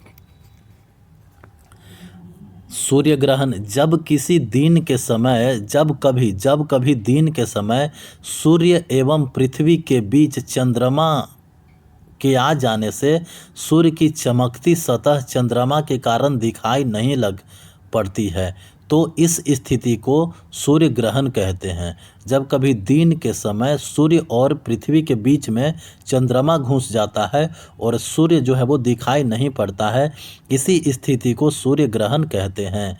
जब सूर्य का एक भाग छिप जाता है तो उसे आंशिक सूर्य ग्रहण, और जब पूरा सूर्य ही कुछ क्षणों के लिए छिप जाता है तो उसे पूर्ण सूर्य ग्रहण कहते हैं। पूर्ण सूर्य ग्रहण हमेशा अमावस्या को ही होता है।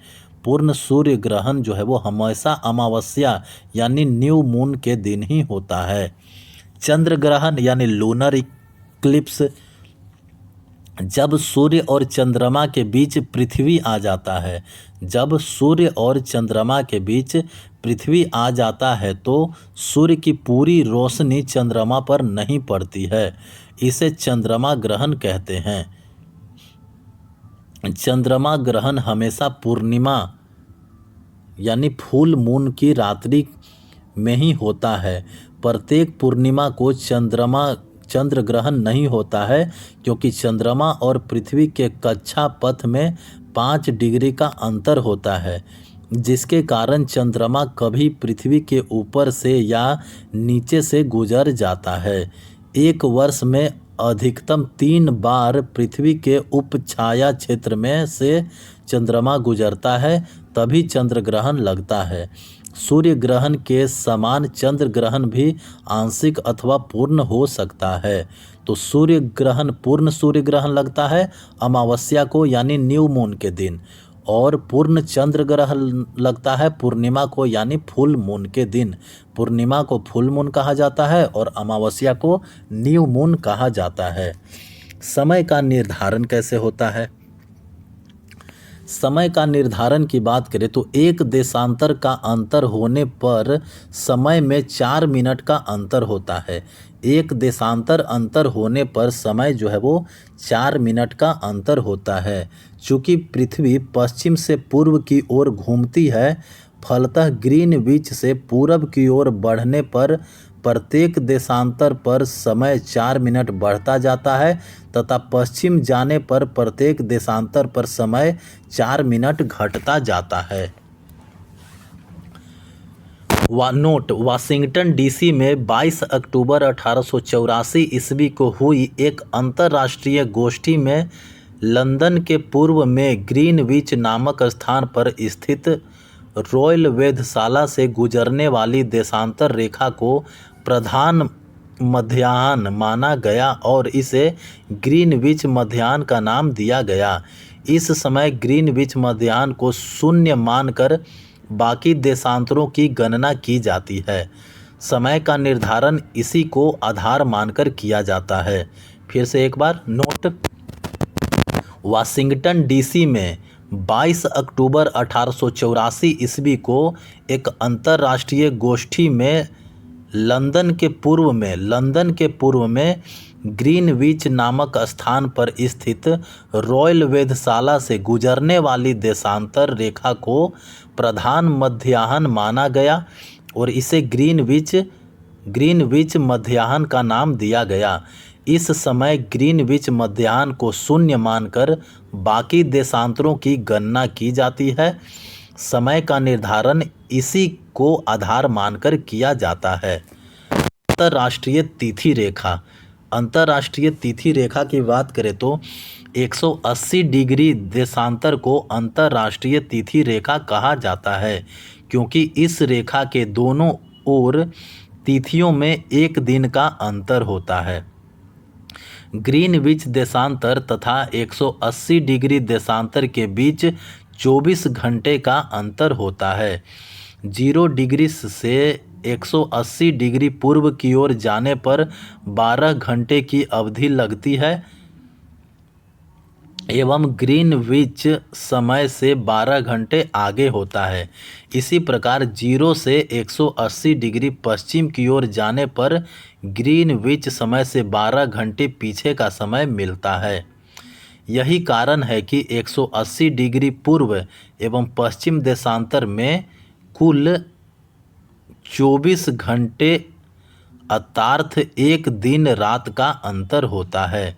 उदाहरण के लिए, यदि ग्रीनविच पर बृहस्पतिवार 25 सितंबर 2003 ईस्वी को दोपहर के 12 बजे हों तो 180 डिग्री पूर्वी देशांतर पर 25 सितंबर 2003 ईस्वी की मध्य रात्रि होगी, जबकि 180 डिग्री पश्चिम देशांतर पर 24 सितंबर 2003 ईस्वी की मध्य रात्रि होगी। इसका अर्थ यह है कि 180 डिग्री देशांतर के दोनों ओर दो अलग अलग तिथियां पाई जाती हैं। जब इस रेखा को पूर्व की ओर लांघते हैं तो एक दिन दोहराया जाता है और इसे पश्चिम की ओर लांघते हैं तो एक दिन कम किया जाता है। इस प्रकार याद किया जा सकता है: travel to east 1 day more to feast, travel to west 1 day less. वास्तव में अंतर्राष्ट्रीय तिथि रेखा पूर्णतया 180 डिग्री देशांतर का अनुसरण नहीं करता है। यह 180 डिग्री देशांतर के दाएं या बाएं मुड़ जाती है ताकि स्थलीय भागों का विभाजन न हो और लोगों को तिथि के बारे में भ्रम न हो। साइबेरिया को विभाजित होने से बचाने एवं साइबेरिया को अलास्का से अलग करने के लिए 75 डिग्री उत्तरी अक्षांश पर यह पूर्व की ओर मोड़ी गई है। बेरिंग सागर में यह रेखा पश्चिम की ओर मोड़ी गई है। फिजी द्वीप समूह एवं न्यूजीलैंड के विभिन्न भागों को एक साथ रखने के लिए यह रेखा दक्षिणी प्रशांत महासागर में पूर्व दिशा की ओर मोड़ी गई है। अंतर्राष्ट्रीय तिथि रेखा अंटार्कटिक सागर, चुक्की सागर, बेरिंग स्ट्रेट व प्रशांत महासागर के से गुजरती है। अंतर्राष्ट्रीय तिथि रेखा जो है वो अंटार्कटिक सागर, चुक्की सागर, बेरिंग स्ट्रेट एवं प्रशांत महासागर से गुजरती है। 1884 ईस्वी में वाशिंगटन डीसी में संपन्न इंटरनेशनल मेरिडियन कॉन्फ्रेंस में 180वें याम्योत्तर को अंतर्राष्ट्रीय तिथि रेखा निर्धारित किया गया। ऐसा इसलिए किया गया ताकि विभिन्न देशों के मध्य यात्रियों को कुछ स्थानों पर एक दिन का अंतर होने का कारण परेशानी न हो। नोट: बेरिंग जल संधि अंतर्राष्ट्रीय तिथि रेखा के समानांतर स्थित है। बेरिंग जल संधि जो है वो अंतर्राष्ट्रीय तिथि रेखा के समानांतर स्थित है। समय जोन व मानक समय: विश्व को 24 समय जोनों में विभाजित किया गया है। टोटल विश्व को 24 समय जोनों में विभाजित किया गया है। इन समय जोनों को ग्रीनविच मीन टाइम व मानक समय में 1 घंटे के अंतराल के आधार पर विभाजित किया गया है, अर्थात प्रत्येक जोन 15 डिग्री के बराबर होता है। ग्रीनविच याम्योत्तर 0 डिग्री देशांतर पर है, जो कि ग्रीनलैंड व नार्बोनियन सागर व ब्रिटेन, स्पेन, अल्जीरिया, फ्रांस, माले, बुर्किनाफासो, घाना व दक्षिणी अटलांटिक समुद्र से गुजरता है। ग्रीनविच याम्योत्तर जो है वो ग्रीनलैंड व नार्बोनियन सागर व ब्रिटेन, स्पेन, अल्जीरिया, फ्रांस, माले, बुर्किनाफासो, घाना व दक्षिणी अटलांटिक समुद्र से गुजरता है। प्रत्येक देश का मानक समय ग्रीनविच मीन टाइम से आधा घंटे के गुणक के अंतर पर निर्धारित किया जाता है। मानक समय स्वेच्छा से चयनित याम्योत्तर का स्थानीय समय होता है, जो एक विशिष्ट क्षेत्र या देश के लिए मानक समय निर्धारित करता है। भारत में 82.5 डिग्री पूर्वी देशांतर 82.5 डिग्री पूर्वी देशांतर जो इलाहाबाद के निकट मिर्ज़ापुर से गुजरती है, उसको समय को मानक समय माना गया है। यानी भारत में 82.5 डिग्री पूर्वी देशांतर को मानक समय माना गया है। यह समय ग्रीनविच मीन टाइम से 5.5 घंटा आगे है। अतः जब ग्रीनविच में दोपहर के 12 बजे हों तो उस समय भारत में शाम के 5:30 बजेंगे। ग्रीनविच यूनाइटेड किंगडम यूके में है। मानक समय 7.5 डिग्री के गुणांक में लिया जाता है। मानक समय जो है वो 7.5 डिग्री के गुणांक में लिया जाता है। नोट: कुछ देशों में अत्यधिक देशांतरीय विस्तार के कारण एक से अधिक मानक समय की व्यवस्था की गई है। संयुक्त राज्य अमेरिका में 7 समय जोन है।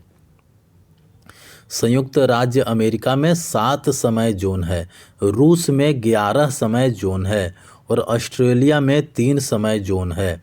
संयुक्त राज्य अमेरिका में कितने? 7 समय जोन है। रूस में तो 11 समय जोन है और ऑस्ट्रेलिया में 3 समय जोन है। विषुवत रेखा यानी इक्वेटर की बात करें तो पृथ्वी की मध्य सतह से होकर जाने वाली वह अक्षांश रेखा है जो उत्तरी एवं दक्षिणी ध्रुव से बराबर दूरी पर होती है। यह 0 अंश की अक्षांश रेखा है। इक्वेटर जो है वो 0 अंश की अक्षांश रेखा है।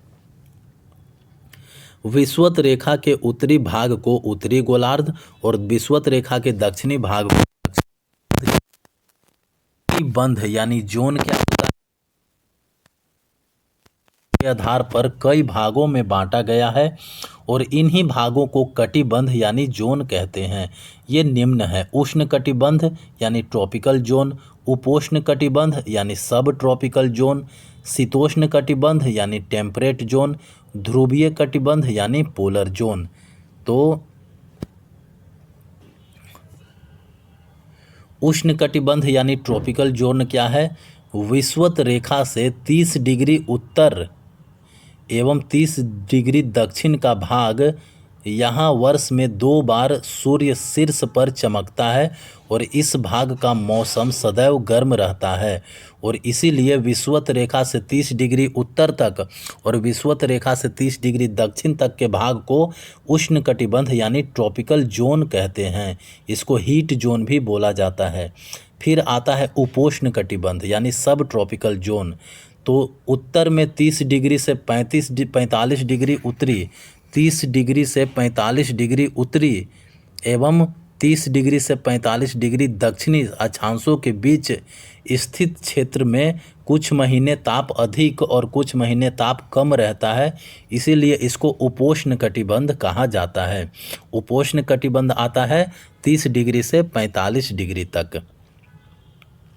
शीतोष्ण कटिबंध टेम्परेट जोन, तो 45 डिग्री से 66 डिग्री उत्तरी और 45 डिग्री से 66 डिग्री दक्षिणी अक्षांशों के बीच का क्षेत्र, यहाँ सूर्य सिर के ऊपर कभी नहीं चमकता है बल्कि उसकी किरणें तिरछी होती है, अतः यहाँ ताप हमेशा कम रहता है, तो यह टेम्परेट जोन कहलाता है। तो 45 डिग्री से 66 डिग्री तक टेम्परेट जोन शीतोष्ण कटिबंध होता है। अध्रुवीय कटिबंध यानी पोलर जोन 66 डिग्री से 90 डिग्री के मध्य स्थित क्षेत्र, जहाँ ताप अत्यंत ही कम रहता है, इसके फलस्वरूप वहाँ हमेशा बर्फ जमी रहती है, ध्रुवीय कटिबंध कहलाता है। तो उष्ण कटिबंध हो गया 0 से 30 डिग्री तक। उष्ण कटिबंध इक्वेटर से 30 डिग्री तक हो गया उष्ण कटिबंध यानी ट्रॉपिकल जोन। उपोष्ण कटिबंध यानी सब ट्रॉपिकल जोन हो गया 30 डिग्री से 45 डिग्री तक, और शीतोष्ण कटिबंध हो गया 45 डिग्री से 66 डिग्री तक, और ध्रुवीय जोन हो गया 66 डिग्री से 90 डिग्री तक।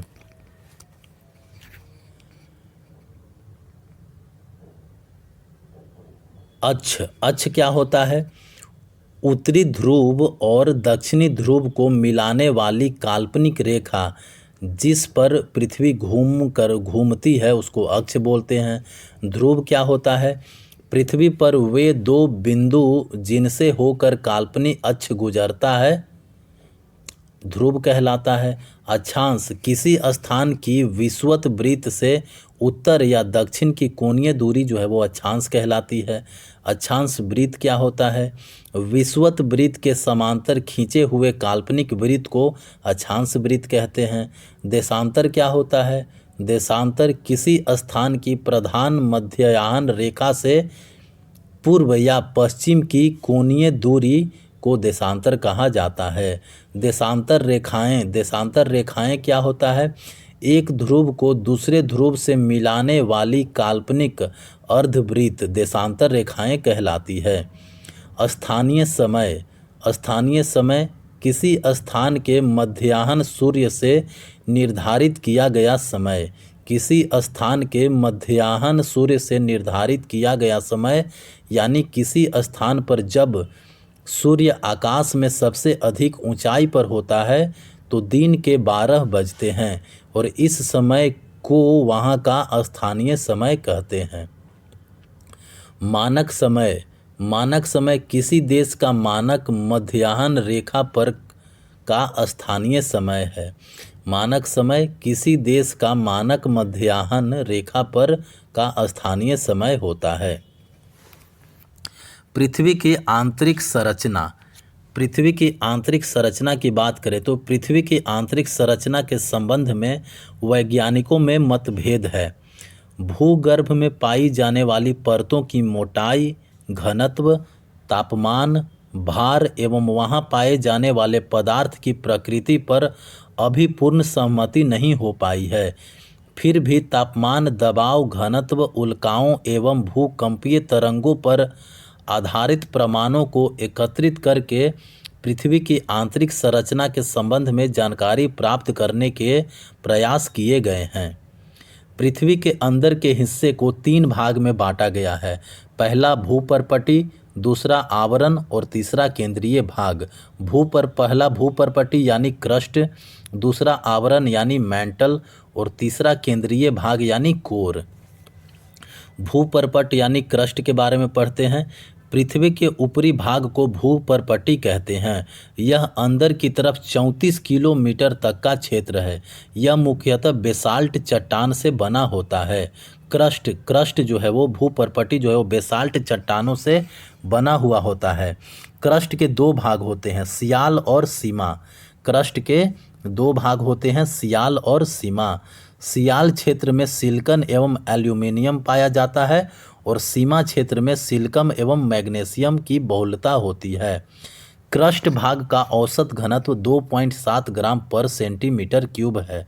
यह पृथ्वी के कुल आयतन का 0.5% भाग घेरे हुए है। भूपटल की रचना सामग्री, भूपटल जो है वो सबसे ऊपरी पटल जो है उसकी रचना सामग्री में क्या क्या है?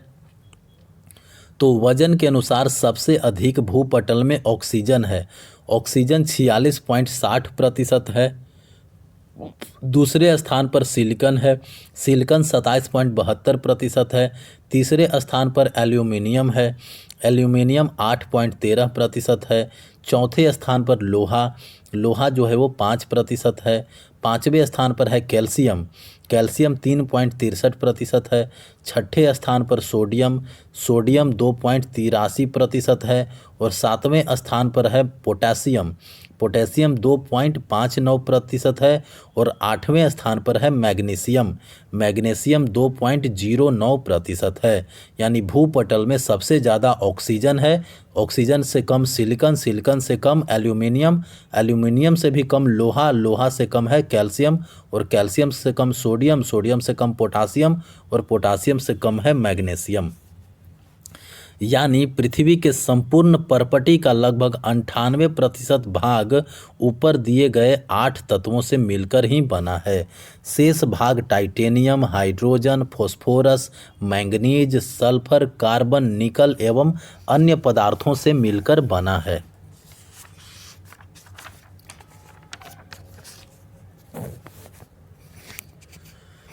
मेंटल, मेंटल की बात करें तो मेंटल जो है वो 29 किलोमीटर मोटा है। 29 किलोमीटर मोटा है मेंटल। मेंटल यह क्षेत्र मुख्यतः बेसाल्ट पत्थरों के समूह की चट्टानों से बना है। मेंटल जो है वो बेसाल्ट पत्थरों के चट्टानों से बना है। और क्रस्ट जो था, क्रस्ट भी बेसाल्ट चट्टानों से ही बना है। मेंटल भी बेसाल्ट चट्टानों के पत्थरों से बना है। मेंटल के इस हिस्से में मैग्मा चैम्बर पाए जाते हैं। मेंटल के इस हिस्से में मैग्मा पाए जाते हैं। इसका औसत घनत्व, मेंटल का औसत घनत्व 3.5 ग्राम पर सेंटीमीटर क्यूब से लेकर के 5.5 ग्राम पर सेंटीमीटर क्यूब है। यह मेंटल पृथ्वी के कुल आयतन का 83% भाग पर है। क्रस्ट तो 0.5% पर था। मेंटल जो है वो 83% भाग पर है। कोनराड असंबंधता, कोनराड असंबंधता क्या है? यह ऊपरी क्रस्ट और निचली क्रस्ट के बीच सीमा को कोनार्ड असंबंधता कहते हैं। तो ऊपरी क्रस्ट और निचली क्रस्ट जो है वो दोनों को अलग करता है कोनराड असंबंधता।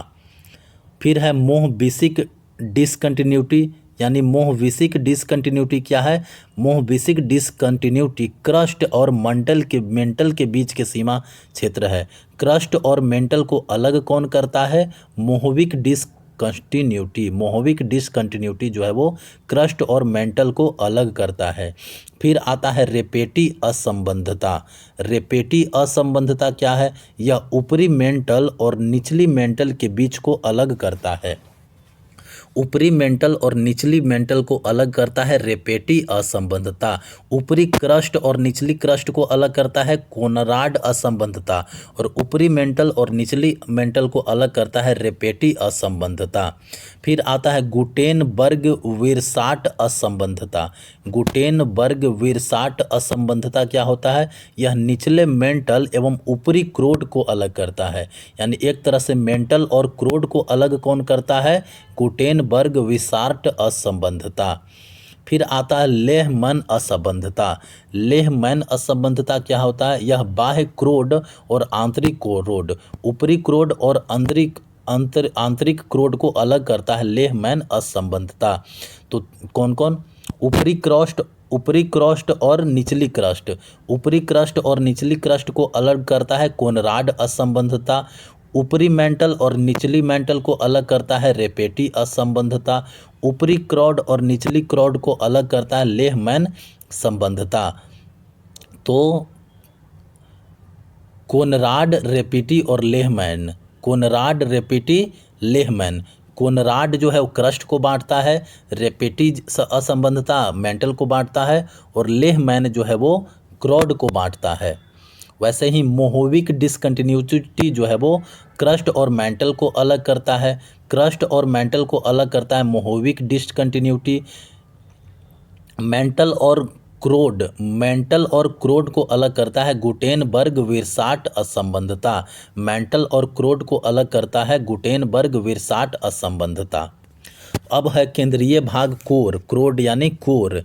कोर की बात करें तो पृथ्वी का केंद्रीय भाग कोर निकेल व फेरस का बना होता है, निफे का बना होता है, निकेल व फेरस का। कोर का औसत घनत्व 13 ग्राम पर सेंटीमीटर क्यूब होता है। कोर का औसत घनत्व 13 ग्राम पर सेंटीमीटर क्यूब होता है। पृथ्वी का केंद्रीय भाग संभवतः द्रव्य अथवा प्लास्टिक अवस्था में होता है। पृथ्वी का जो केंद्रीय भाग है वह द्रव्य अथवा प्लास्टिक अवस्था में होता है। कोर पृथ्वी का कुल आयतन का 16% भाग है। कोर जो है वो पृथ्वी का कुल आयतन का 16% भाग घेरे हुए है। पृथ्वी का औसत घनत्व जो है वो 5.5 ग्राम पर सेंटीमीटर क्यूब है। यानी पूरों को मिला करके, क्रस्ट, मेंटल, कोर तीनों को मिला करके पृथ्वी का औसत घनत्व जो है वो 5.5 ग्राम पर सेंटीमीटर क्यूब है। और औसत त्रिज्या जो है वो 6370 किलोमीटर है। पृथ्वी का त्रिज्या है 6370 किलोमीटर। पृथ्वी के नीचे जाने पर प्रति 32 मीटर नीचे जाने पर 1 डिग्री सेल्सियस जो है वो बढ़ जाता है। अगर हम 32 मीटर नीचे जाते हैं तो 1 डिग्री सेल्सियस जो है वो बढ़ जाता है। पृथ्वी के स्थलीय क्षेत्र पर सबसे नीचा क्षेत्र जॉर्डन में मृत सागर के पास का क्षेत्र है। पृथ्वी में सबसे नीचा क्षेत्र कहाँ है? सबसे नीचा क्षेत्र जॉर्डन के पास मृत सागर के पास क्षेत्र है। यह क्षेत्र समुद्र तल से 400 मीटर नीचा है। सबसे पहले पाइथागोरस ने बताया कि पृथ्वी गोल है। सबसे पहले पाइथागोरस ने बताया था कि पृथ्वी गोल है और यह आकाश में स्वतंत्र रूप से लटकी हुई है।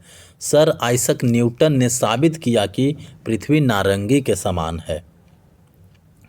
जेम्स जीन ने इसे नारंगी के बजाय नाशपाती के समान बतलाया था। पृथ्वी के बाह्य सतह को 4 भागों में बांटा गया है। पृथ्वी जो है उसके बाहरी सतह को 4 भागों में बांटा गया है। एक स्थल मंडल, दूसरा हाइड्रोजल मंडल, और तीसरा वायुमंडल, और चौथा जैव मंडल। तो पहला हो गया स्थल मंडल यानी लिथोस्फेयर, दूसरा जल मंडल यानी हाइड्रोस्फेयर, तीसरा वायुमंडल यानी एटमॉस्फेयर, और चौथा जैव मंडल एवं बायोस्फीयर। तो विश्व भूगोल में पहला पार्ट में इतना ही। अब दूसरे पार्ट में आएगा स्थल मंडल से।